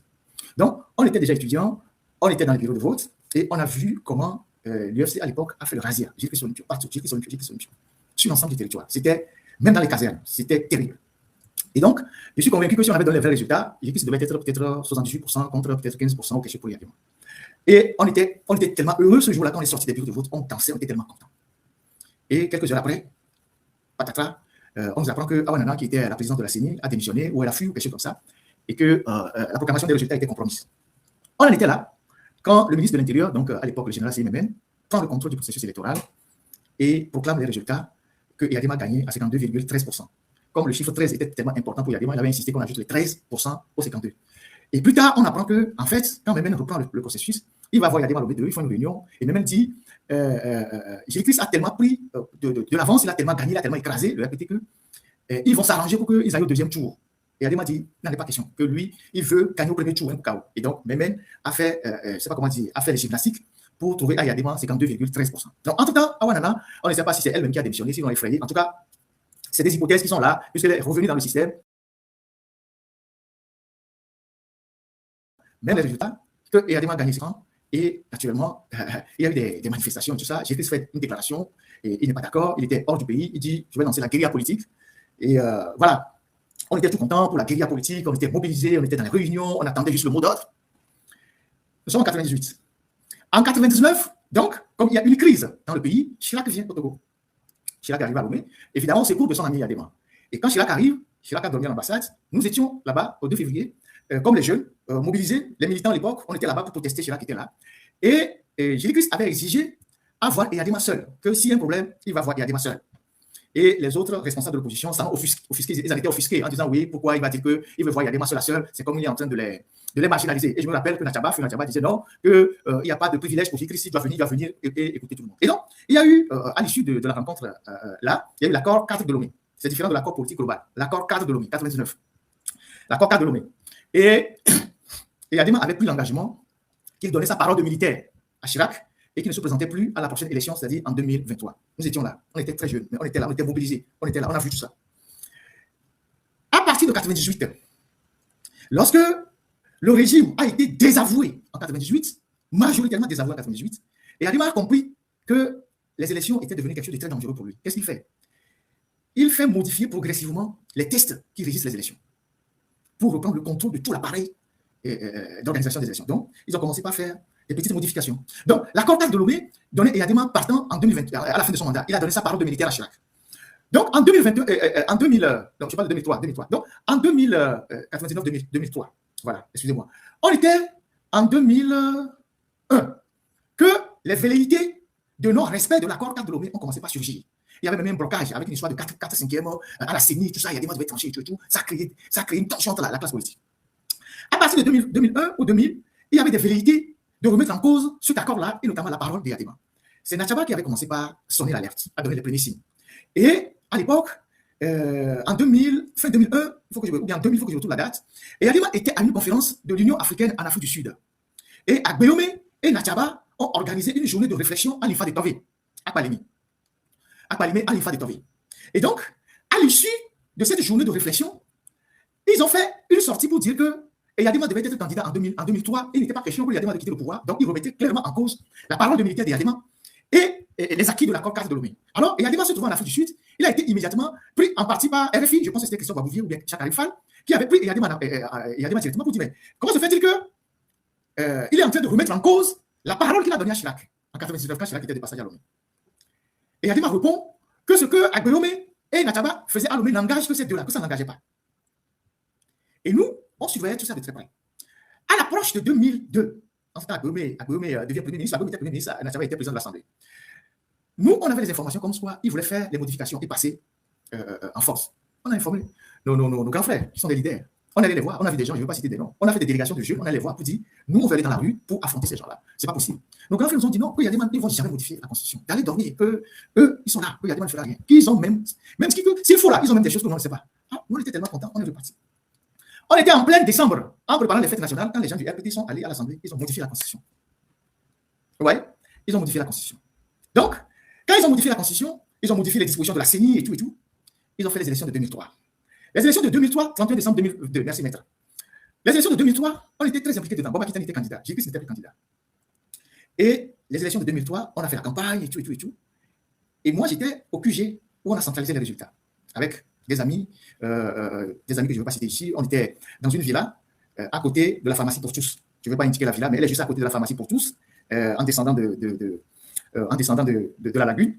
Et on était là-bas sous l'autorité de M. André Kovy, qui était un responsable du parti et tout. C'est lui qui coordonnait tout ça. Nous, on était là pour aller recueillir les PV, les saisir et tout. On était là avec la grande sœur de Jésus-Christ, Rosita. Voilà, c'est ça, je pense, la femme de Amerdine. Elle était là passée 48 heures avec nous là-bas. On est resté dans la nuit. On a fait plusieurs jours là-bas. On sortait de la maison discrètement. On allait chercher les PV à la station d'essence qui est au bas de la lagune. Donc, les gens qui devaient nous amener les PV, ils nous apportaient les PV. Et on leur indiquait la station. Là-bas, on prenait les PV. On faisait semblant de changer de route pour que la personne ne sache pas dans quelle maison on rentre. Et on rentre et on saisissait les PV. Donc, on était mobilisés, organisés. Et on avait les résultats, plus ou moins, on savait ce qui s'est passé. Mais le répété, avec les militaires, avec tout leur appareil, ils ont proclamé les résultats. Il ne s'est rien passé. J'étais dans ce QG-là, pour la centralisation des résultats. Avec M. André Kovy, qui était d'ailleurs mon professeur à l'université, la grande sœur de Jésus-Christ, Rosita, et il y a d'autres personnes qui venaient me voir là-bas. On était là-bas. Et donc, ils ont proclamé les résultats, il ne s'est rien passé. On a crié, il ne s'est rien passé. Rien du tout. 2005, donc c'était la première participation de l'élection de Boba Kitani. 2005. Et il y a des membres. Tout ce qui s'est passé, il y a une coalition qui naît, on choisit Boba Kitani, on va en campagne. On part, on va partout au nord, Sokolé partout. On a fait un meeting incroyable à Sokolé, toute la ville était mobilisée. On est arrivé, il n'y avait pas de place pour rentrer au terrain. Le meeting était mouse. Et le soir, alors qu'on n'avait pas encore quitté la ville, on a été attaqué par les miliciens de Folie Basée, le ministre. La nuit, les miliciens sont rentrés dans les maisons pour attaquer tous ceux qui sont venus.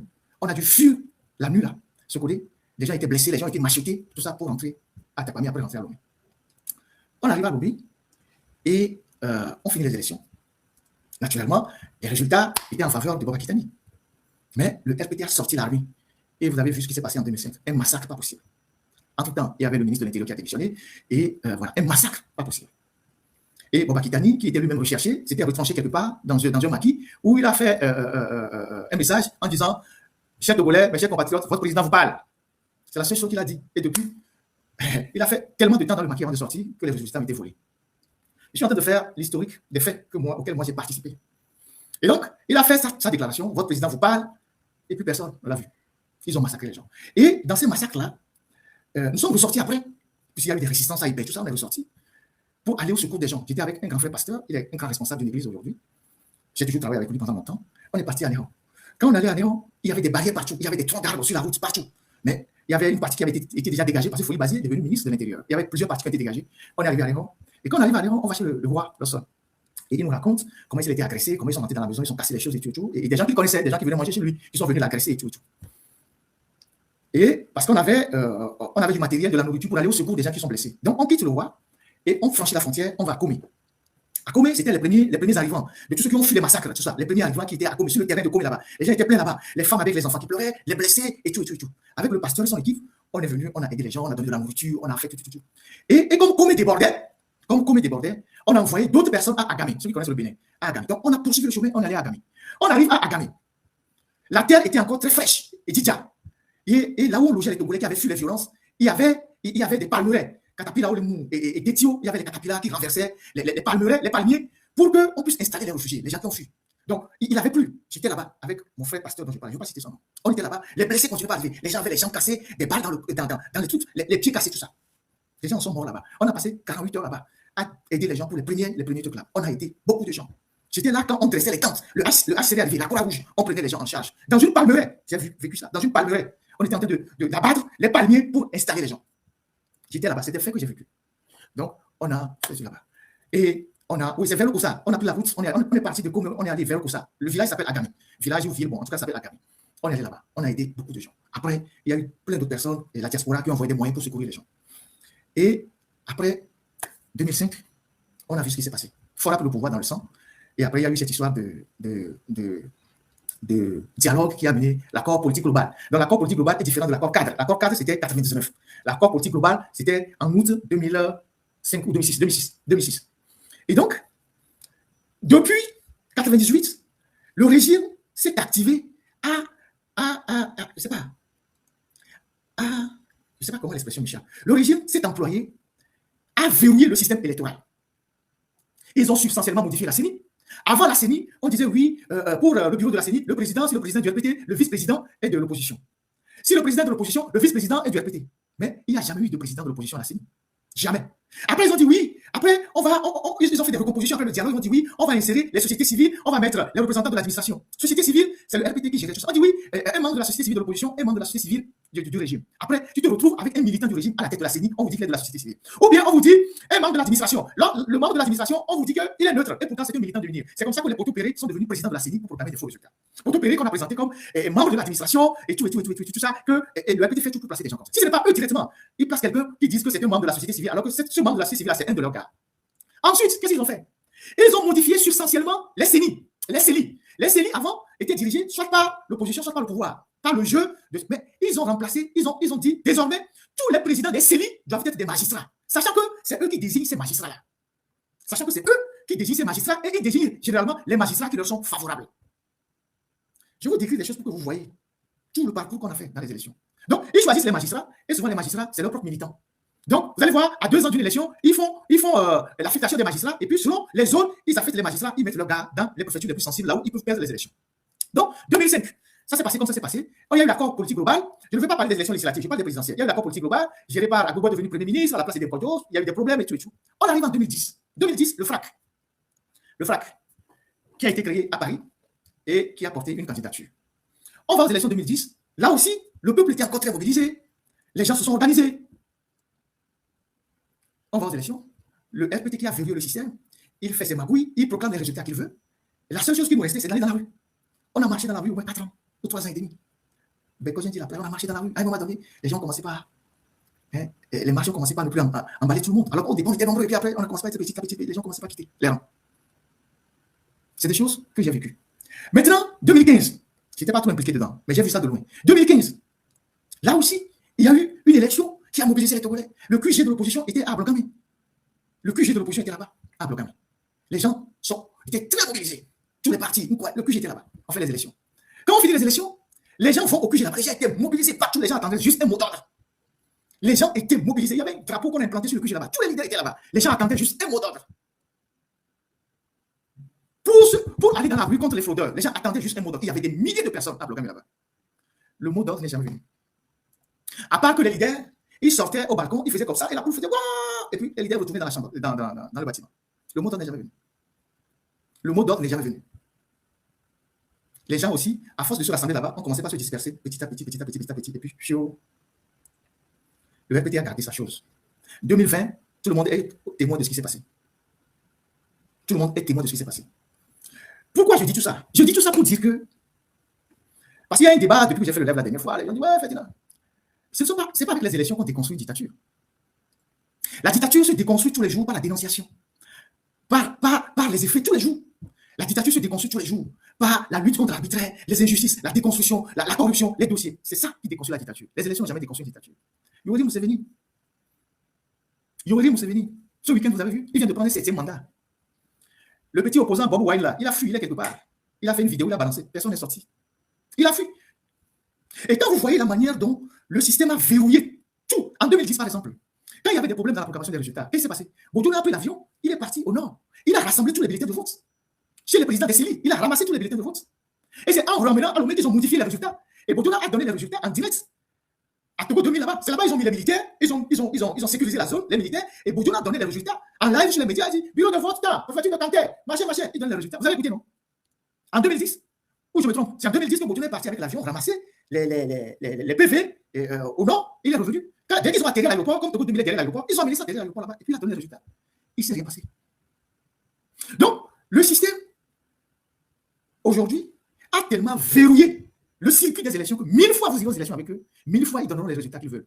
En sachant que beaucoup de gens participent à cette mascarade-là. Aujourd'hui, 40%, écoutez-moi très bien, aujourd'hui, 40% pratiquement des chefs traditionnels au Togo, 40% des chefs traditionnels au Togo sont des anciens militaires. Aujourd'hui, 40% des chefs traditionnels au Togo sont des anciens militaires. Comment on arrive à les imposer? Ce n'est pas le ministère de l'administration territoriale. C'est le ministère de l'administration territoriale avec la chefferie traditionnelle qui sème la zizanie dans les familles et qui impose les chefs traditionnels. Ou qui impose les chefs qui leur sont favorables. Actuellement, il y a un grand conflit dans la maison de Lawson à Remo, avec un choix qui a été fait et qui divise la famille, et qui est appuyé par le ministère de l'administration territoriale. Et donc, ces militaires qui sont des chefs traditionnels, qui ont été soit gendarmes, militaires ou policiers, ils sont en même temps des chefs traditionnels, mais ils deviennent des prolongements du régime. Ils sont soit des agents de renseignement dans les villages. Pendant les élections, on leur donne des ordres, et ils appliquent ces ordres-là comme s'ils étaient encore en fonction. Est-ce que vous le savez? C'est dans la maison de certains chefs traditionnels qu'on bourre les urnes pendant les élections. Vous savez ça? C'est dans la maison de certains chefs traditionnels qu'on bourre les urnes pendant les élections. Est-ce que vous savez ça? Maintenant, vous laissez tomber les chefs traditionnels. Vous prenez les préfets, qui sont tous unis, qui interviennent dans le processus électoral à l'intérieur du pays. Vous les prenez. Après, vous prenez qui? Vous prenez, après les préfets, vous prenez les chefs corps, les militaires, ceux qui dirigent les casernes. Les casernes qui sont à l'intérieur du pays. Ces chefs corps-là, ils interviennent dans les élections. Vous savez ça? Il y a des bulletins, parfois, qui sont remplis dans les camps militaires. Ensuite, depuis les élections de 1998, Eyadema a compris que son armée ne lui était pas favorable. Et Eyadema, avec le temps, a décidé que l'armée ne va plus voter le jour où les civils votent. L'armée doit voter 72 heures avant. Et donc, quand l'armée vote 72 heures avant, ils ont le temps d'avoir les résultats de l'armée. Ils font un dépouillement clandestin et ils changent les résultats. Ils changent les résultats. Qui les rajoute après? Et aujourd'hui, vous avez les maires. Tous ces gens-là, plus les petits voyous, tous ces gens interviennent dans le processus électoral, qui sèment la terreur dans les villages. À la fin, vos militants ne sont même plus capables de rester dans les bureaux de vote. Soit on achète certains, soit d'autres, ils fuient. Donc, je vous fais un peu l'histoire de ces élections-là. Et donc, en faisant l'historique de ces élections présidentielles, je n'ai pas fait les élections législatives.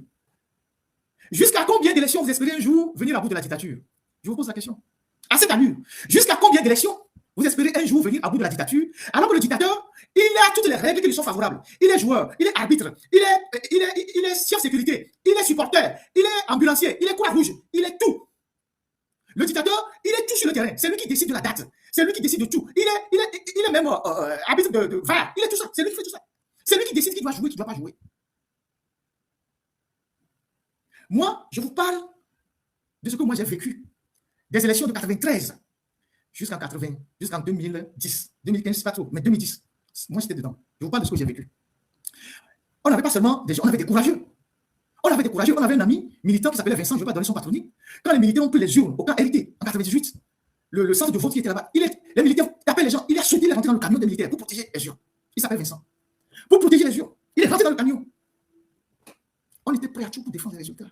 Mais face à la force des armes et de tout ce auquel on a vécu, à un moment donné, il faut quand même, quand on a connu tout ce parcours-là, il faut quand même il faut tirer les leçons. Ou vous voulez continuellement faire les élections avec les Nyasimbe?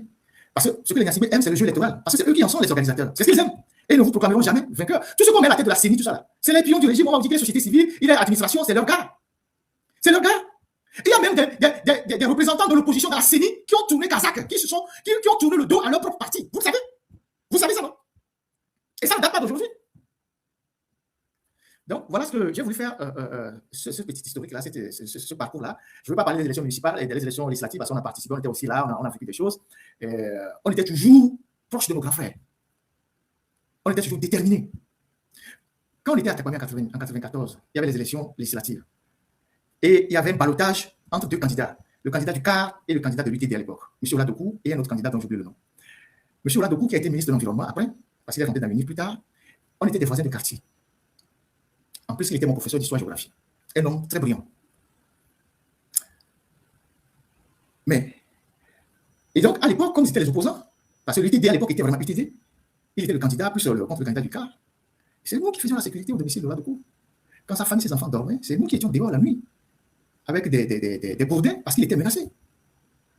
On a vécu tout ça. Sa femme était professeure de sciences naturelles au lycée de Nikonakwe à Takwame. Elle doit être Madame Kolani. On a vécu ça. C'est nous qui étions sa sécurité. Parce que déjà, on faisait les arts martiaux et tout, on était là-bas. La nuit, quand ils dormaient, c'est nous qui faisions la sécurité. Donc, on a vécu pas mal de trucs. Donc, voilà ce que moi je voulais partager avec vous avant d'aborder le sujet. Je ne tire aucune conclusion, hein. Chacun tire la conclusion qu'il veut avant d'aborder le sujet pour lequel. Le sujet. Avant d'aborder le sujet, on va aller s'abonner au compte de Romarikson. J'avais promis qu'aujourd'hui, c'est sur son compte qu'on va aller faire des likes, on va aller s'abonner à son compte. Le compte de Romarikson, le voilà. Sur tous ceux qui sont en ligne, qui sont sur YouTube, allez vous abonner au compte de Romarikson. C'est le compte où il y a 29 700 abonnés. C'est aussi un grand combattant, Romarikson. Je te salue au passage. On va aller sur ton compte. Allez là-bas, cliquez, je vous donne 2 minutes. Allez vous abonner au compte de Romarikson. Et je vais entamer la dernière partie, qui est aussi très intéressante que la première partie. Ne partez pas, vous allez voir ce que je vais dire pour la deuxième partie. On va rentrer dans l'histoire, parce que comme j'ai eu à le dire, si l'histoire n'éclaire pas le présent, et que le présent ne balise pas les chemins pour le futur, nous sommes perdus. Et cette histoire-là, on va la prendre ensemble aujourd'hui. Romarikson, allez vous abonner et revenez, s'il vous plaît.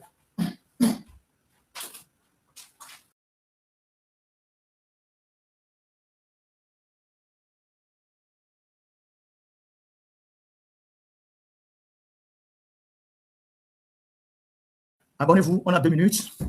Abonnez-vous au compte de Romarikson. Dimanche, on fera notre compte de notre combattant. C'est une manière de renforcer les comptes de nos frères qui sont sur YouTube. On a encore quelques minutes, quelques temps pour passer rapidement, parce qu'après, il y a un match là. Pour ceux qui suivent le match, je dois vous libérer aussi pour sur le match. Mais la partie historique est importante aujourd'hui à aborder. Je vais aborder ça.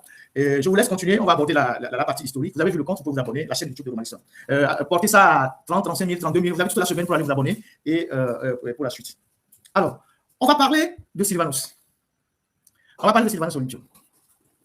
Je voudrais que la technique me passe la vidéo. Sylvanus était aux États-Unis en 62 et quand il est monté dans le Air Force One. Merci. It is time to leave Washington to visit other cities. At the airport, Vice President Lyndon Johnson. It is time to leave Washington to visit other cities. At the airport, Vice President Lyndon Johnson bids farewell to the distinguished guest as he boards President Kennedy's aircraft for the flight to New York.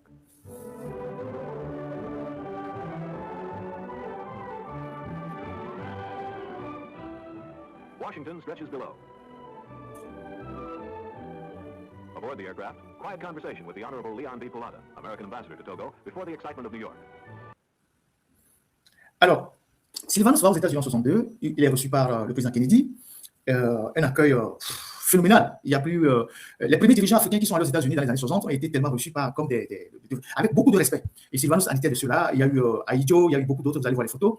Et Sylvanus a eu le privilège, ce n'est pas donné à tous les chefs d'État, parce que les Américains sont très rigolos, d'être monté dans le Air Force One avec le vice-président Lyndon Johnson pour retourner, je pense, à Washington.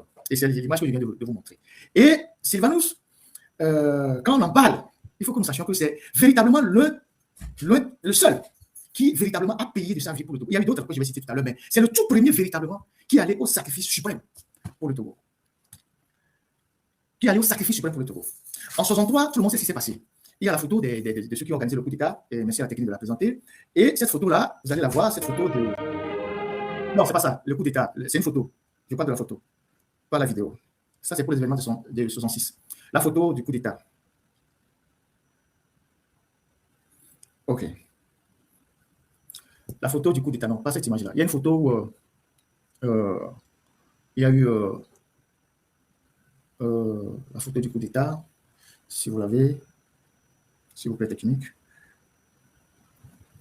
Je vous attends.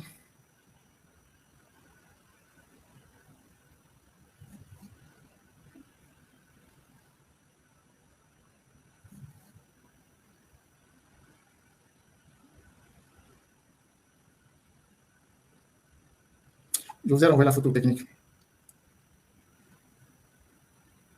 La photo du coup d'État.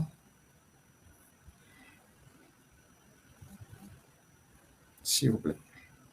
On donne un peu de temps à la technique pour nous balancer la photo du coup d'État. Et donc, j'ai eu à vous expliquer l'année dernière comment Eyadema et ses amis, tout ça, ils ont organisé le coup d'État depuis son village jusqu'à arriver à Lomé, le rôle de Bojolé, qui était en fait le chef des militaires, qui leur a permis d'avoir accès à la soute, non, accès à l'armurerie avec ADU et tout ça.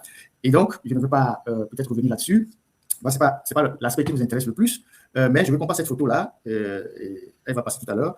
Sur cette photo, vous allez voir cette photo, c'est quand même une photo célèbre des Poutis. Il y a eu plusieurs photos, mais une photo célèbre des Poutis. J'attends toujours la technique. Voilà, elle arrive.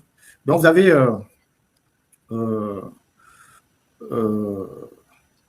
de gauche à droite le lieutenant Congo et Alessa. Congo qui était déjà un Saint-Syrien à l'époque, donc c'était quand même un officier de grande valeur. Congo qui était déjà revenu de la France comme Saint-Syrien. Vous avez Alessa, le lieutenant. Après, vous avez le capitaine Dadio, qui était le plus ancien dans le grade le plus élevé. Vous avez après l'adjudant-chef Bojolé. Vous avez ensuite, c'était le chef des mutins. Vous avez le sergent-chef Eyadema. Vous avez le lieutenant Alidou.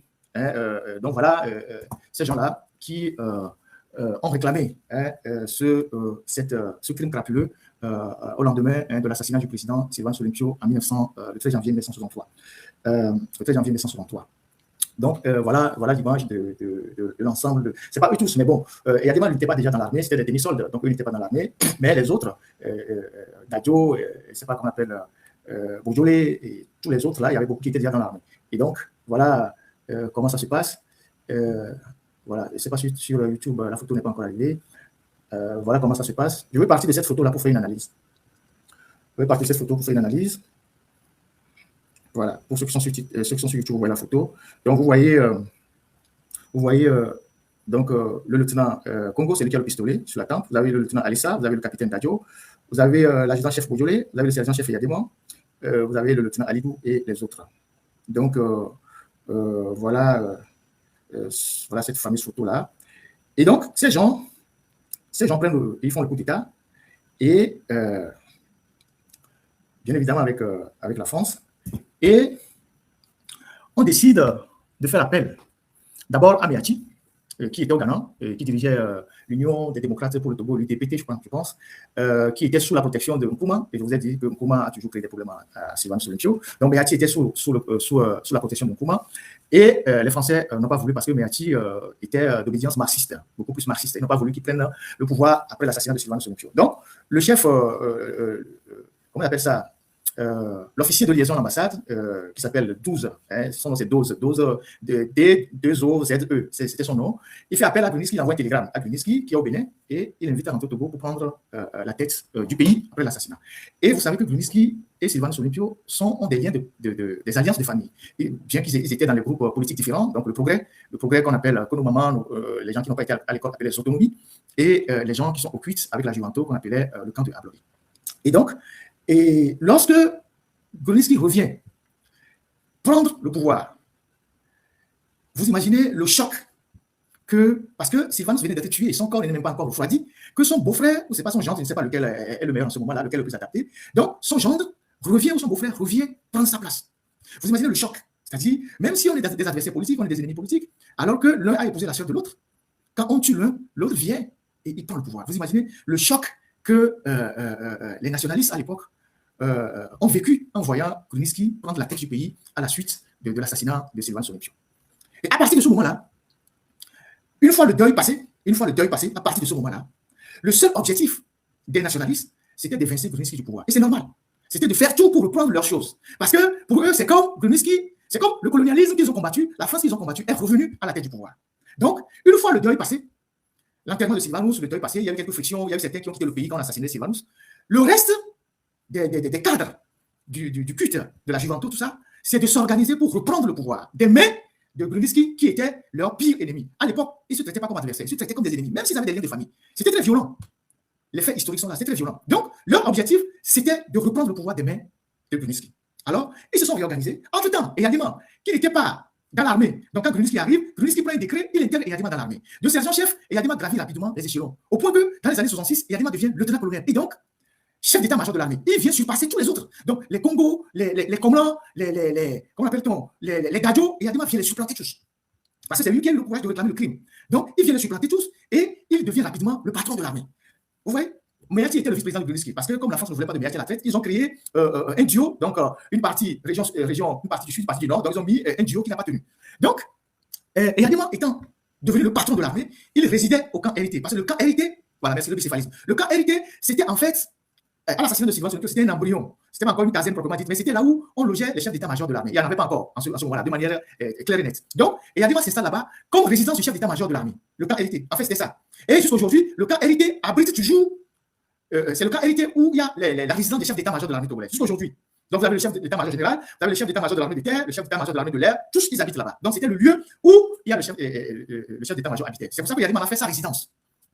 Donc, les nationalistes qui voulaient se débarrasser de leur pire ennemi Gruniski se débrouillaient pour le mettre en difficulté.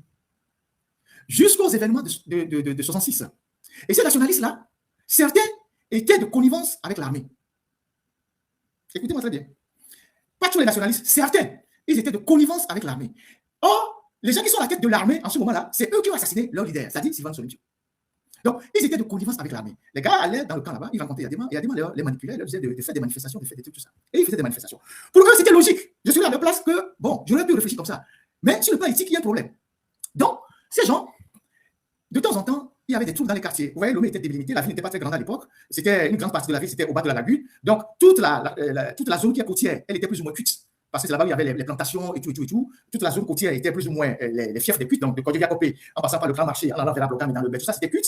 Et la zone Nikonako un peu, là où il y avait la résidence de Gruniski, c'était la zone des autonomies. Les gens qui sont des autonomies. Plus, voilà, on appelait les quartiers des gens des autonomies. Et donc, il y avait plus ou moins des troubles et tout. Jusqu'aux événements de 21 novembre 66. Le 21 novembre 66, la foule, manipulée par effectivement les militaires, est rentrée dans les rues et a pris d'assaut les médias. La radio, je pense à la radio à l'époque, avec à sa tête Noël Koutoukli, qui était nationaliste. Et à l'époque, les gens qui étaient à la radio, c'était comment appelle-t-on, Boutili Tevi Tidjobelake, c'est lui qui était journaliste à la radio. Et ces troubles-là ont été matés, ces troubles ont mis en difficulté Gruniski. Écoutez les vidéos de ce qui s'est passé en 66.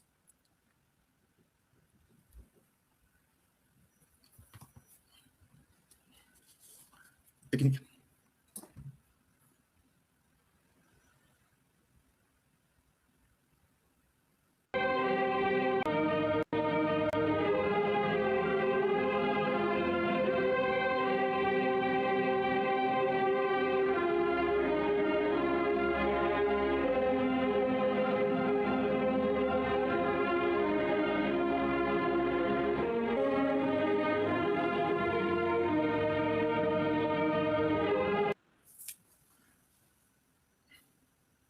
Il y a un deuxième son que j'avais envoyé à la technique où Gruniski parlait. Gruniski réagissait, Eyadema parlait. Je ne sais pas si vous avez cette vidéo.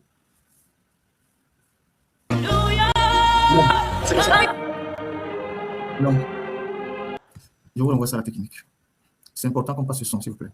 Je vous envoie ça. Peut-être que vous ne l'avez pas téléchargé. Un instant, je regarde. Je regarde rapidement.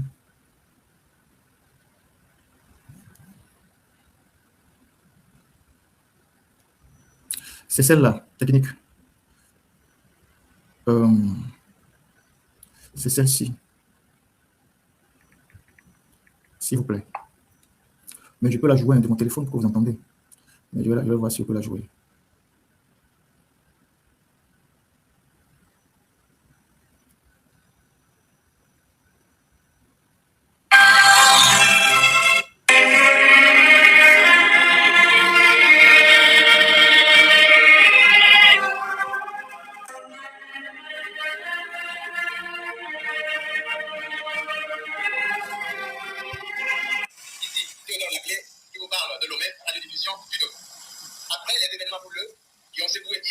la ville de Lomé, le calme est revenu. Le calme est revenu grâce à l'apport de l'armée au président de la République. Tout d'abord, je voulais entendre le message que le chef de l'État a lui-même adressé hier soir à la nation togolaise. Ce matin, je vous ai informé d'un grave complot contre l'État qui a reçu un commencement d'exécution aux premières heures de la matinée. Les auteurs de ce complot, ce sont ceux des membres de l'unité togolaise à Lomé qui ont refusé la réconciliation et l'union nationale et ne rêvent que de vengeance et de reconquête du pouvoir en dehors du libre jeu de nos institutions. Rien autrement ne justifie les activités subversives et séditieuses qui ont trouvé leur dénouement ce matin. Le pays était calme. Les disputes qui, jadis, déchiraient les familles et les villages ont disparu. La paix règne partout, permettant à nos populations de se consacrer au travail. Voilà ce que n'acceptent pas les ennemis de la réconciliation et de l'union nationale.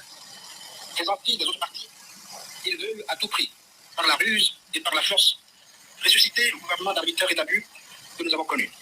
L'armée gardienne de la nation, dont je vous ai dit ce matin qu'elle restait fidèle à sa mission, à la situation en main et veille. La plupart des meneurs du complot sont arrêtés. Les autres en fuite sont recherchés. Le calme est revenu des midi à Lomé, où seul il a été un peu troublé. Il n'a à aucun moment cessé de régner partout ailleurs dans le pays. Mes chers compatriotes, je vous convie de nouveau à rester calme et à vous serrer les coudes pour le salut de notre pays. 2 ATG, abonnez-vous à la chaîne. La position de l'armée, je laisse la parole au chef d'état-major des forces armées togolaises qui nous la précise. Comme chef d'état-major des forces armées togolaises, le lieutenant-colonel Eyadema, chef d'état-major des forces armées, appelle la population à manifester par son calme et son attitude digne de sa maturité politique. Le président de la République a pris en toute connaissance de cause les mesures pour assurer la paix intérieure.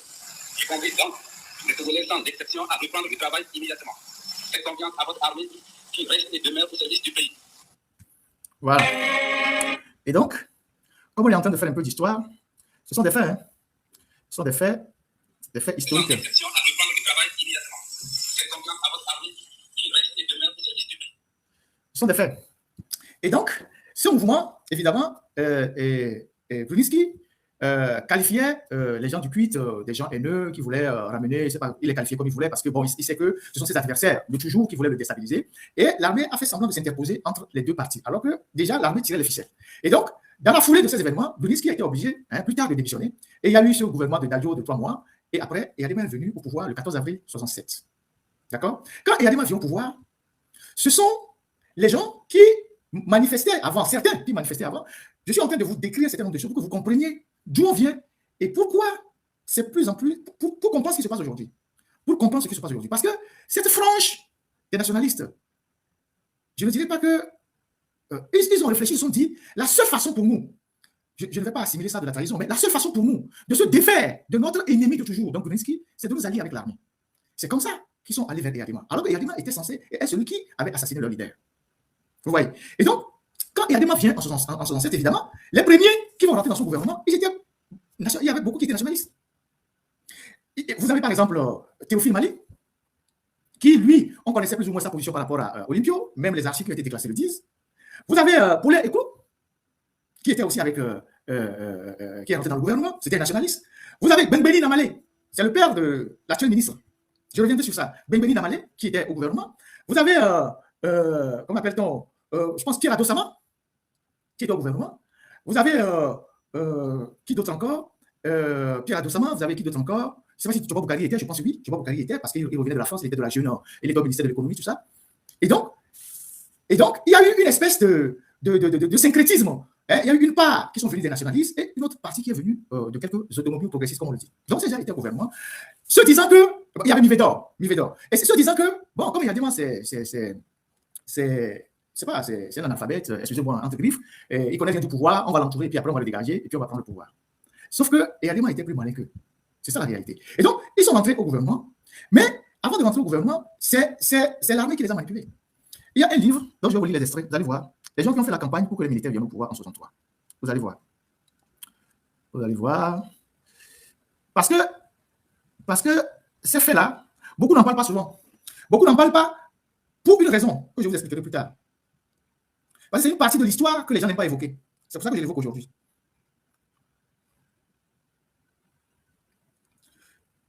En dehors des Théophile Mali qui ont fait une campagne pour faire venir les militaires, il y avait aussi, je vais vous lire une partie. Je vais vous lire une partie. Je vais vous lire une partie. Voilà. Et le livre de Issaka Touré, Raouf Issaka Touré, El Hadji Abdou Raouf Issaka Touré, il faut le lire, dit ceci. Dès le lendemain du premier putsch, s'observait une certaine... Lui, il est nationaliste, hein, il a écrit un livre, vous pouvez trouver ça. Dès le lendemain du premier putsch, s'observait déjà une certaine méfiance entre les deux têtes de l'exécutif. Je venais de le dire. Le président Nicolas Gruniski et le vice-président Antoine Meati. Cette méfiance se muait de plus en plus en rivalité et en animosité. Et en 1966, chacune des deux personnalités avait déjà formé son clan. Djobo Boukari, tout comme de nombreux jeunes nationalistes, était plus ou moins neutre et se contentait de compter les points dans ce pugilat qui opposait les deux personnalités au sommet de l'État. Par ailleurs, le culte rénové, je vous ai dit que le culte a été rénové pour aller contre Gruniski. Le culte rénové s'organisait activement afin d'accéder au pouvoir par les élections promises par les militaires dans un futur proche. Donc, quand les militaires ont investi Gruniski, ils ont dit qu'ils vont organiser les élections, ce qu'ils n'ont pas fait. En novembre 1966, les militaires prirent contact avec les nationalistes. En novembre 1966, les militaires prirent contact avec les nationalistes qui étaient à la tête des militaires, et Adema, dont Djobo Boukari. Ils en avaient marre des disputes quasi quotidiennes entre les deux têtes de l'exécutif. Il faut quelque chose. Croyant cette fois-ci être en phase avec les militaires, c'est là où ils ont été naïfs. Je ne les accuse pas de traîtrise, ils ont fait preuve de naïveté. Donc, ces nationalistes-là. Croyant cette fois-ci être en phase avec les militaires pour sauver le pays de la recolonisation, je vous ai dit tantôt que leur objectif, c'était de se défaire de Gruniski qu'ils considéraient comme la continuité de la France qu'ils ont combattu pendant des années. Et donc, ils pensaient naïvement qu'en s'associant aux militaires, ils allaient mettre fin à cette continuité de la France donc en limitant Gruniski. Donc, où est-ce que j'en étais? Voilà. Donc, croyant cette fois être en phase avec les militaires, donc c'est les nationalistes, pour sauver le pays de la recolonisation, les nationalistes organisaient le 21 novembre 1966 des manifestations sur toute l'étendue du territoire pour exprimer le mécontentement du pays. À la radio, Djobo Boukari harangua la population en thème pour les exhorter à sortir massivement et dénoncer le néocolonialisme rampant. Et quand les militaires firent volte face, il fut arrêté comme la plupart de ses camarades. Les militaires les ont poussés, mais quand la situation dégénérée, les militaires ont fait volte face. Ils ont fait un premier repli et on a arrêté les gens comme les Djobo Boukari. Vous voyez? Et gardé en prison pendant une semaine. Quand il en sortit, une seule alternative lui est offerte. Accepter de devenir ministre ou retourner en prison. Il devint ministre de ce gouvernement éphémère qui dura quelques semaines. Quelques semaines avant le nouveau coup d'État du 13 janvier 1967 qui évinça le président Gruniski. Donc il avait le fusil sous la tempe, il a accepté de ministre quelques semaines dans le gouvernement de Dadjo avant de démissionner. Le départ du président Gruniski était interprété par Djobo Boukari et ses camarades comme le gage d'une politique désormais débarrassée du néocolonialisme. C'est pourquoi il n'y eut aucune opposition quant à leur participation au gouvernement issu du second putsch. Ils étaient trois à y entrer et Djobo Boukari accepta le poste des finances et de l'économie. Quand 2 ans plus tard, vous voyez, donc les militaires leur ont dit, oh, on va céder le pouvoir, ils sont rentrés avec les militaires. C'est là où je dis, ils ont fait preuve de naïveté. Quand 2 ans plus tard, ils se sont rendus compte de leur erreur, leur tentative de rectification n'aura eu aucun effet que l'éviction de Djobo Boukari du gouvernement. N'ayant désormais plus d'autres activités que celles de l'OPAT, il s'y investissait entièrement comme lui seul sait le faire, parce que c'est Djobo Boukari qui a créé l'OPAT. Des conseils de Djobo Boukari à son ami le ministre Paulin Eclou n'avait pas besoin. Djobo passait désormais son temps chez lui et dans son bureau des affaires étrangères jusqu'à sa candidature au PNUD. Voilà un témoignage d'un très grand nationaliste, l'ambassadeur Raouf, qui a écrit un livre et qui retrace comment ça a été. Donc, c'est cette frange de nationalistes qui sont allés chercher les militaires et Eyadema pour prendre le pouvoir en 67. C'était une preuve de naïveté. Je n'assimile pas ça à la traîtrise, c'est une preuve de naïveté. Donc, dans ce gouvernement, il y avait pas mal de nationalistes. Donc, je vous l'ai dit tout à l'heure, Mali, Pierre Adossama, Djobo Boukari, Paulin et tout. Et quand l'heure est arrivée, parce qu'ils ont compris que les militaires les roulaient, ils ne voulaient pas céder le pouvoir, ils ont voulu démissionner. Djobo lui est parti, mais Mivedor a convaincu Paulin et Clou de ne pas démissionner du gouvernement. Vous voyez. Maintenant, ceux qui ont résisté, ceux qui ont dit, nous, on reste fidèles à la mémoire de Sylvanus. Il n'y a aucune compromission à faire avec le régime. Les militaires ont commencé par les assassiner un à un. D'abord, ceux qui ont résisté, ceux qui n'ont pas voulu rentrer dans ce jeu-là, on a Oscar Skoko, qui lui, je pense, dès que le coup d'État s'est passé, il s'est barré. Il y a le docteur Fiadio, il y a certainement Martin Akou, et il y a Louki qui est le père du banquier, il y a les Sankarija, et il y a, je pense, Namoro Karamoko et tous les autres. Il y a Djaba qui était, il y a le docteur Atidepé aussi. Et donc, il y a eu cette histoire de tentative de coup d'État en 70, le complot de je ne sais pas quel mois là, qui a permis à Eyadema d'arrêter un certain nombre d'acteurs qui sont des nationalistes. Et Laurent Djaba, qui était à l'époque, je ne sais pas s'il était avec Sylvanus aux États-Unis, Djaba et Atidepé, ils fuyaient pour aller en Guinée, chez Sékou Touré, et ils ont été arrêtés à Takoradi et ramenés à Lomé par hélicoptère. Donc, ils sont venus retrouver en prison le docteur Atidepé, le docteur Fiadio, et Alexandre Osei, qui est le grand frère de Mme Badanyaki, et donc l'oncle de Menya Sibé, Lazo, qui est le père de l'opposant Lazo, et bien d'autres. Donc, ces gens ont subi les pires tortures. Ils appelaient ça le coup d'État de 8 août 70, le complot de 8 août 70. Donc, ces gens ont été torturés de la pire des manières, parce qu'il y a des gens estimés que ce sont les seuls nationalistes qui lui résistaient, qui ne voulaient pas de lui, qui ne voulaient pas du tout de lui, qui ne voulaient pas aller dans le sens qu'il voulait. Et donc, quand on les arrête, Le 1er janvier 1971, Diaba, qui meurt, torturé sous le coup de la torture. Il est mort, c'est lui le premier qui est mort en 71. Donc, ça fait combien d'années aujourd'hui? C'est combien? Laurent Diaba, c'est le père de Foussina Diaba. Donc, il était un greffier de formation. Et puis après, il est mort le 1er janvier 1971. Voilà, qu'il est décédé. Donc, ça fait 55 ans. On n'a jamais retrouvé son corps jusqu'à aujourd'hui. La plupart de ses enfants n'ont jamais vu son corps jusqu'à aujourd'hui. Ils ont fait disparaître le corps, comme on a fait disparaître le corps de Patrice Lumumba. Aujourd'hui, les Diaba n'ont pas le corps de leur papa pour en faire le deuil. La commission de réconciliation a demandé de faire la lumière, ça n'a jamais été fait. Donc, Diaba, lui, il meurt. Il est le premier qui est mort sur la torture. Ensuite, il y a Alexandre Osei, qui a été aussi assassiné, donc sous la torture, qui est mort. Alexandre Osei, qui est le grand frère de Mme Dagadi, que Yadema a pris après comme épouse. Ensuite, il y a eu Lazo, qui est mort le 3 janvier 1971.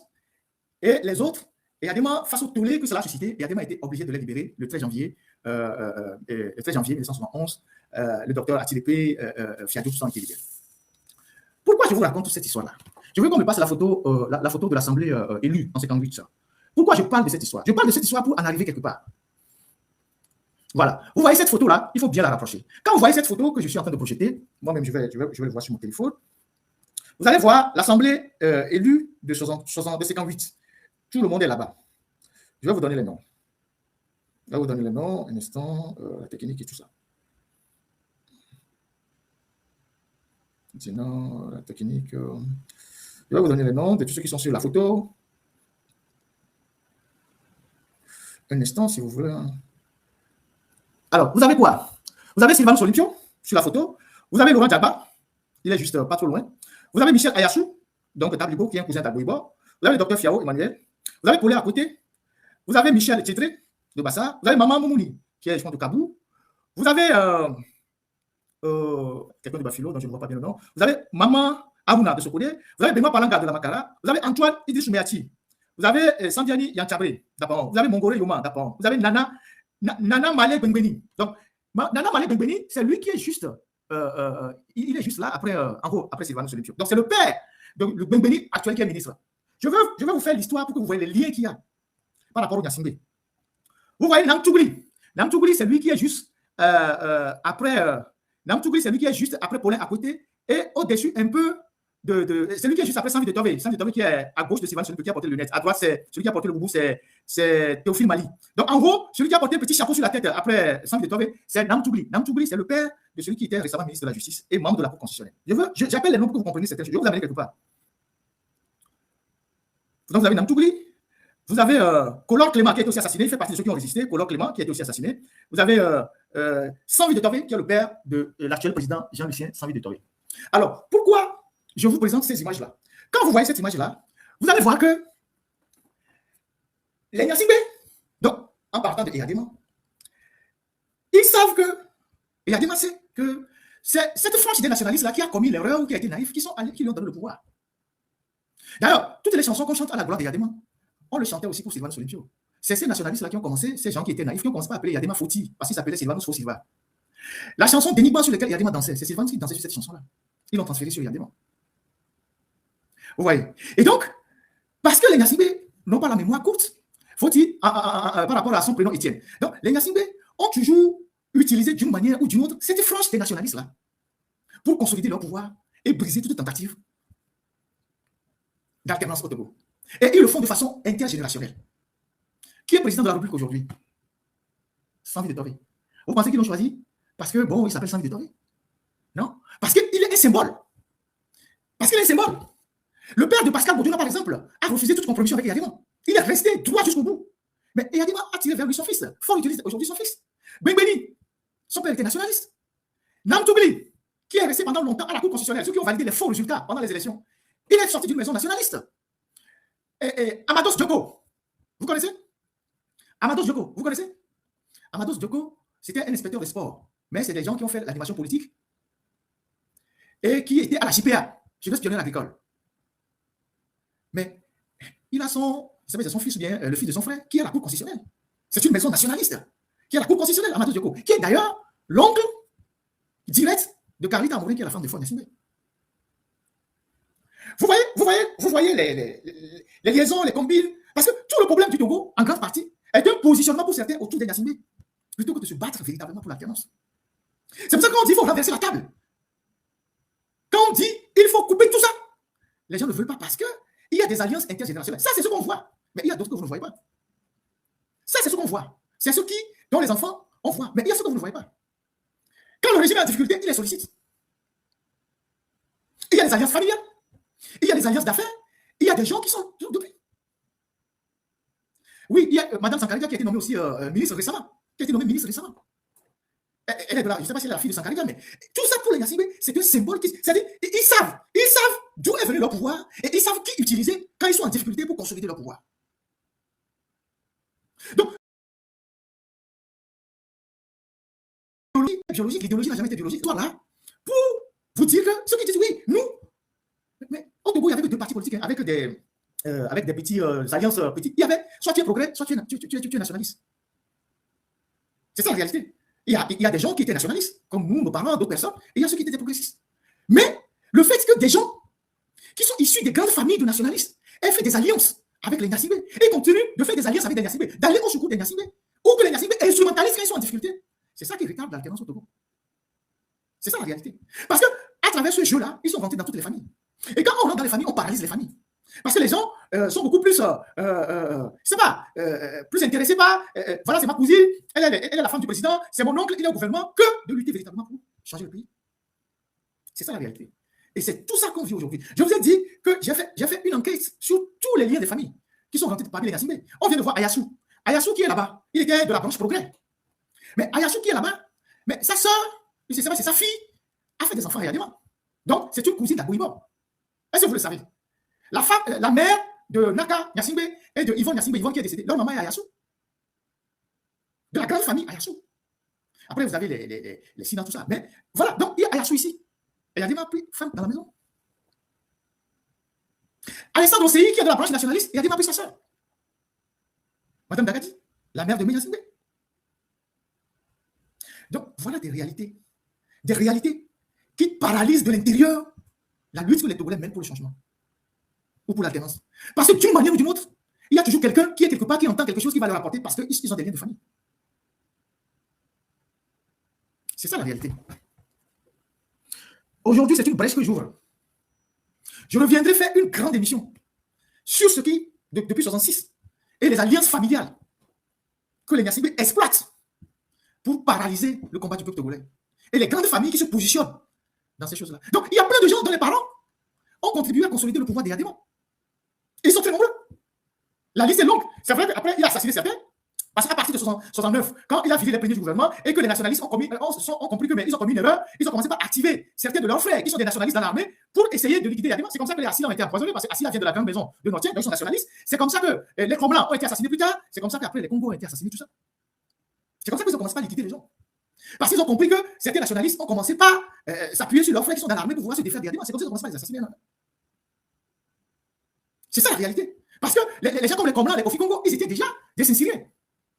C'était les tout premiers Saint-Syriens. Donc c'était des gens, voilà. Après, il y a eu la génération des Francisco Lossom, des Lossom, des Lossom, tout ça. Mais les Kromlans, tout ça étaient déjà des Saint-Syriens. Ceux qui ont assassiné Kromlans, il y a un de ces assassins qui vit aujourd'hui. Qui est très âgé, mais qui vit aujourd'hui. Donc, cette partie de l'histoire où les nationalistes, où certains nationalistes ont commis l'erreur, par naïveté, d'aller chercher l'armée pour venir se défaire de Gruniski, qui est leur pire ennemi, c'est ça qui a permis à Yadima d'être au pouvoir.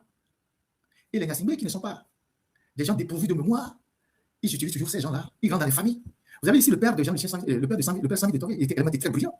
Aujourd'hui, son fils est président de la République, même s'il faut ne lui donner aucun pouvoir, mais aujourd'hui, il est là. C'est la symbolique qui les intéresse. Voilà Sami de Toré qui est à côté de Sylvanus. C'est son père. Aujourd'hui, on prend le fils comme la symbolique pour paralyser les choses de l'intérieur. Et derrière le fils, il y a d'autres familles qui vont se mobiliser pour dire ah,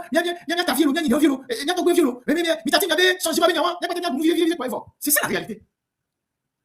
C'est ça la réalité. Bébéni, son père. C'est ça. Donc, tout ce qui se passe aujourd'hui a un lien avec l'histoire. Et les difficultés que nous rencontrons aujourd'hui tirent leur origine depuis l'histoire, à travers ces implications familiales qui nous paralysent de l'intérieur. Est-ce que vous comprenez? Ces implications qui nous paralysent de l'intérieur. Je n'ai pas suffisamment le temps aujourd'hui pour décortiquer tout ça. Mais j'ai tous les documents, après tout ce que j'ai collecté comme information, sur toutes les familles qui sont impliquées avec les Nyassimbe, directement ou indirectement. Directement ou indirectement. Voyez-vous? Et donc, on est dans cette posture. Et donc, pour mettre fin à ça, la seule chose qu'il faut faire, c'est de renverser la table. Sinon, vous serez toujours infiltré. Quoi que vous fassiez. Celui que vous ne croyez même pas qu'il a des liens, c'est lui qui dira, oh, Mitatigna, voilà, voilà, un jour il va vous balancer. C'est ça notre problème. C'est ça le problème qu'on a. Donc, je passe ces photos-là, je passe ces images-là pour que chacun d'entre vous analyse. Moi, je fais la politique.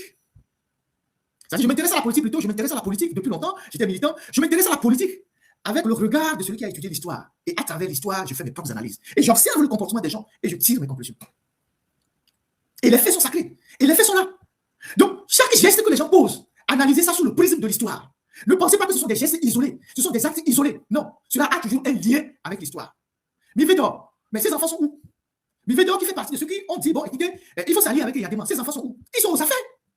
Ogamo Bagnan, vous savez qu'Ogamo Bagnan était nationaliste. Ogamo Bagnan a été envoyé par Sylvain Solipio pour étudier en France. Après, il a passé toute sa vie aux côtés des Yadema. Et Dem Kodjo, pareil, était nationaliste. Mais on Nataba, il est trop jeune. Lui, il est trop jeune. Ogamo Bagnan était un très grand nationaliste. C'est un très grand nationaliste. Mais aujourd'hui, Ogamo Bagnan sont les piliers du régime. Et les Mivedor, les Bagnan, tout ça, c'est plus leur propre. D'ailleurs, la dame Mivedor, c'est qui son mari? Son mari, c'est Samdiani. La dame qui était ministre, son mari, c'est Samdiani. Samdiani, c'est qui? Il était à la CENI. C'est eux qui ont organisé les fraudes électorales pendant longtemps. Et Samdiani qui était à la CENI, c'est qui? Il a deux femmes. Il avait épousé la première fille de Bagnan, Bamonti, qui est décédée. Et c'est ça, l'autre femme qui est Madame Mivedor. Donc, voilà des réalités qui pèsent sur la politique de notre pays, qu'il faut connaître. Et je vous dis, c'est ceux qui sont visibles, ça. Il y en a qui ne sont pas visibles. Il y en a qui ne sont pas visibles. Mais quand le régime a besoin d'eux, il les utilise. Contre le changement. Donc, tant que vous ne mettez pas fin à ce système-là, qui est transversal, c'est un système qui est transversal. Tant que vous ne mettez pas fin à ce système qui est transversal, vous avez tous les problèmes. Vous avez tous les problèmes. Donc, quelqu'un comme Jean-Lucien Sanguetorvi n'est pas arrivé là-bas par hasard. Ils utilisent la symbolique. Quelqu'un comme Pascal Bodjona, son père n'a jamais basculé du côté d'Yadema. Il le méprisait d'ailleurs. Il n'aimait pas Yadema. Moi, j'ai toujours vu le père de Pascal quand il était militant avec son meilleur ami, le commissaire Issa, à Accra plusieurs fois, chez Fouguil, à Lomé, quand on a des meetings. C'est quelqu'un qui est resté droit. Il était chef CIR. Il est resté droit jusqu'à sa mort. Il y en a d'autres comme ça qui sont restés droits jusqu'à leur mort. Mais il y a d'autres qui ont scellé cette alliance par naïveté avec les militaires. Donc, Yadema est toujours resté reconnaissant aux enfants de ces gens-là. Ceux qui ont voulu jouer les dieux, il les a liquidés. Malheureusement, les ATDP sont morts à Soudou. Donc, le Togo porte en lui beaucoup de blessures. Il y a des blessures très profondes dans ce pays, que les gens n'y s'imaginent même pas. Quand on assassine le commandant Komlan, dans quelles conditions il a été assassiné? Dans quelles conditions on a restitué le corps à ses parents? Djagba, la famille n'a jamais vu le corps. C'est des blessures qui sont très profondes dans le pays. C'est des blessures qui sont très profondes dans le pays. Et c'est parfois des alliances qui résistent au temps et qui sont intergénérationnelles. Donc, autour des nationalistes, vous avez un peu de progressistes, un peu de nationalistes. Et pourtant, les nationalistes croyaient naïvement qu'en faisant venir les militaires, pour eux, c'était une manière de mettre fin au néocolonialisme. Mais ils ont oublié que c'est le colon qui a amené Yadema à assassiner Sylvain Solipio. C'est là où ils ont commis l'erreur. C'est là où ils ont fait preuve de naïveté. J'analyse les faits de façon dépassionnée. Je m'en tiens juste aux faits. C'est là où ils ont fait preuve de naïveté. 2 ans après, quand ils se sont rendus compte en 69 que Yadema ne voulait pas laisser le pouvoir, et Yadema a viré certains du gouvernement, d'autres sont restés, dont les Mivedor jusqu'à aujourd'hui. Les Djoko Boukari ont refusé. Après, bon, vous avez vu son histoire, ils sont assassinés. Ils ont compris qu'ils avaient commis une erreur.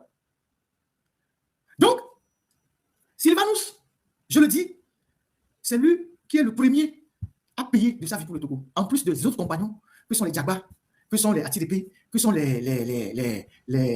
ne sais pas comment ils les appellent, tous les autres, les Kolor, les Lazo, le chef d'Obli de Kobongo, qui est un membre de la famille maternelle de Sylvain Solipio. Tous ces gens-là ont payé beaucoup. Donc, le nationalisme, c'est sur l'ensemble du territoire que les Togolais ont vécu ça. Donc, Sylvain, c'est un patrimoine de tous les Togolais parce qu'il a été président et de tous ceux qui se sont sacrifiés pour le nationalisme au Togo. Il n'est le patrimoine d'aucune famille, d'aucun groupe d'individus.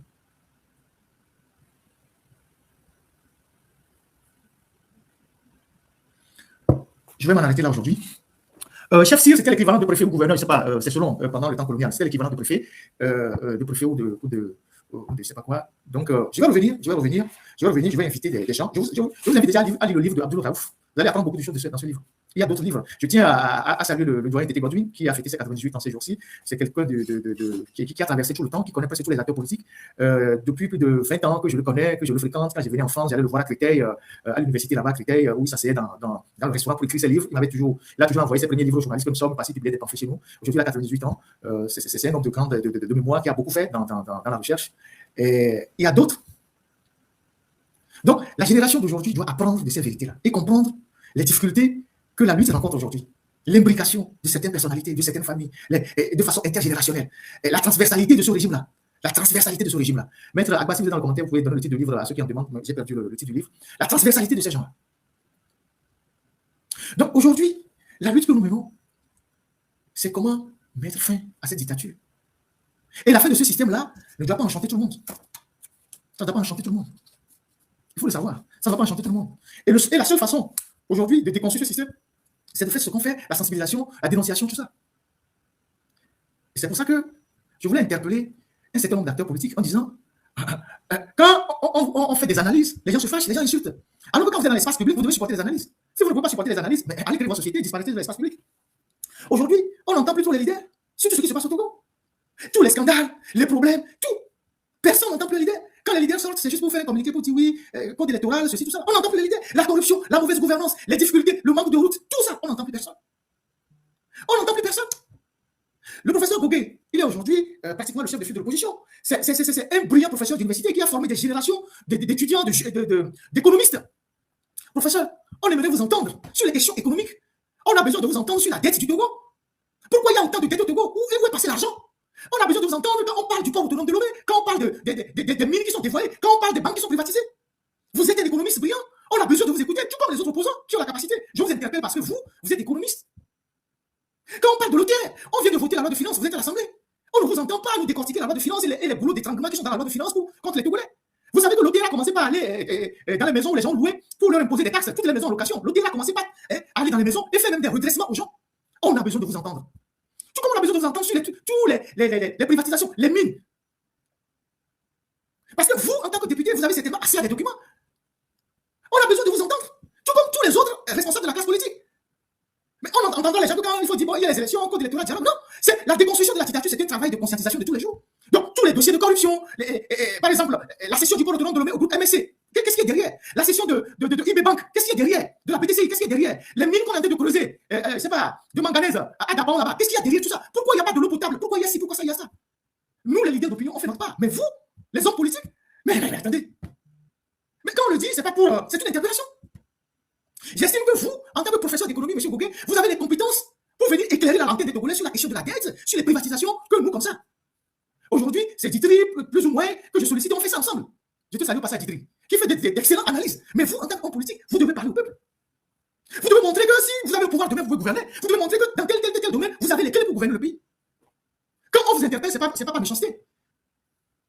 Le port autonome de Lomé, là, on vient de voter la loi de finances. On vient de voter la loi de finances. Vous l'avez, professeur Gogué. Vous savez, à travers ce document que vous avez étudié à l'Assemblée nationale, qu'est-ce que le port apporte au budget de l'État? Qu'est-ce que les mines apportent au budget de l'État? Combien rapportent les phosphates? Combien rapporte la Lonato? Combien rapportent les mines qu'on est en train de creuser? Mais c'est le moment d'exposer tout ça au peuple togolais en demandant au gouvernement pourquoi le port qui fait autant d'activités n'apporte rien. La Lonato, la Caisse nationale de sécurité sociale, pourquoi on dépense autant d'argent pour construire des villas alors qu'on donne encore des allocations familiales à 2000 francs depuis 34 ans? Le prix du gaz butane, on en a parlé ici. Pourquoi vous ne parlez pas? Pourquoi vous ne parlez pas? J'ai un rapport du port autonome de Lomé. Je vais faire les publications dans les jours à venir. Si vous voyez ce qui se passe au port autonome de Lomé, c'est la catastrophe. Si vous voyez comment les gens manipulent l'argent du port autonome de Lomé, c'est la catastrophe. C'est la catastrophe. On ne peut pas gérer le pays comme ça. Les difficultés des paysans, le manque d'engrais, les histoires de filières où les jeunes ont des difficultés. Mais on ne vous entend pas. Mais c'est vous qui devez rassembler les éléments. Conférence de presse, faire des réunions. Je parle de l'ensemble de la classe politique. Je parle du professeur Gogué parce qu'il est un économiste. C'est pour ça que je l'interpelle. Tout gentiment. Ils sont coincés par quoi? Mais ils sont des opposants. Ils sont coincés par quoi? Quelqu'un dit dans les commentaires qu'ils sont coincés. Ils sont coincés par quoi? Ils sont dans l'opposition. Ils sont coincés par quoi?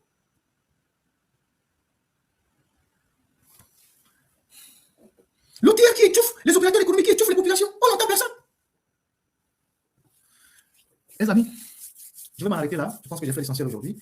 Sur l'histoire du Togo, dans cette période de 66 jusqu'en 71, 72 et tout ça, jusqu'en 77, je vais revenir là-dessus. Et je vais inviter des amis à moi, des gens qui ont aussi vécu un certain nombre de faits. Et on va faire un live. Et vous allez écouter les témoignages. Et vous allez voir les implications. Les implications. Et vous allez comprendre ce qui se passe aujourd'hui. Je vous souhaite... non, professeur Gogué, je pense qu'il est de la branche nationaliste, il n'est pas autonomiste. Ce n'est pas un autonomien. Non. C'était comme ça hein, que les gens s'appelaient à l'époque. Hein. Il y a les Ablo-Bibo et Ablo-Cancan, donc les autonomistes et les Cutards. Donc, c'est les vieilles qui disaient les autonomies.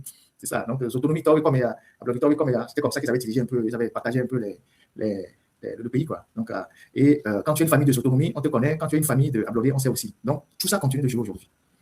Allez, je vous dis merci d'avoir pris de votre précieux temps pour me suivre. Bon, j'espère que j'ai ouvert le débat, parce que c'est chaque dimanche que j'ouvre le débat. Et après, toute la semaine, chacun prend sa part. En tout cas, moi, j'ai fini avec les histoires des élections. Moi, je reviens sur les histoires des élections. Dans ma petite tête, je sais que 1000 fois on ira aux élections, 1000 fois le régime sera président, le régime va toujours donner les résultats qu'il veut. 100 ans, ils seront toujours là. Et 100 ans, on va se mettre à pleurer. Ford n'a pas peur des élections. Ce dont il a peur, c'est pour ça qu'il met les barberies. Voilà, il a peur de la contestation. Il a peur, parce qu'une dictature n'aime pas la contestation. Il a peur de la contestation. Il a peur de tout. Mais c'est avec les derniers événements que Ford met les barberies. Ça veut dire qu'il a peur. Donc, ce n'est jamais les élections qui lui font peur. Mais c'est la contestation. Parce que la contestation peut amener même des fractures au sein du régime. Parce que tous ceux qui sont dans le régime, il y en a aussi qui sont fatigués, qui veulent que le régime tombe. Donc, la contestation, quand elle s'intensifie, elle crée des fractures internes au système. Elle crée des dissidences au système. Donc, il faut mobiliser les gens. Il faut mobiliser les Togolais. Préparer les Togolais pour ça. Après, bon, ceux qui sont pour les élections, c'est aussi leur choix. On ne les condamne pas pour ça. Donc, voilà ce que moi je pense. Je ne le dis pas d'expérience. Donc, je vous ai montré tout à l'heure tout ce qu'on a fait jusqu'en 2015 pour vous dire que sur la question des élections, on vient de très loin. Et je ne vous parle pas des législatives. Les législatives aussi, on les a suivis. Merci à la technique. Je vous dis merci, vous tous qui étiez restés mobilisés jusqu'à cette heure. Merci infiniment. Ceux qui m'ont envoyé des messages que je n'ai pas pu lire parce que je n'ai pas pu les télécharger, peut-être le live prochain, je vais essayer de partager ça avec l'opinion. Et voilà, on espère que les choses vont bouger. J'ai vu qu'il y a même quelqu'un qui a dit la dernière fois que les élections ne vont pas régler le problème du Togo. C'est tant mieux, c'est ce qu'on dit. Et voilà. Et les autres passent le temps à insulter. À partir du moment où c'est eux-mêmes qui viennent le dire, c'est tant mieux. Quand on fait les conclusions, et quand on fait le constat, il faut tirer les conclusions. Il faut tirer les conséquences plutôt. Quand on fait un constat, il faut tirer les conséquences. Voilà. Merci à la technique. Ça se coupe pour terminer ce live. Merci à vous tous. On reste en contact. J'irai pas.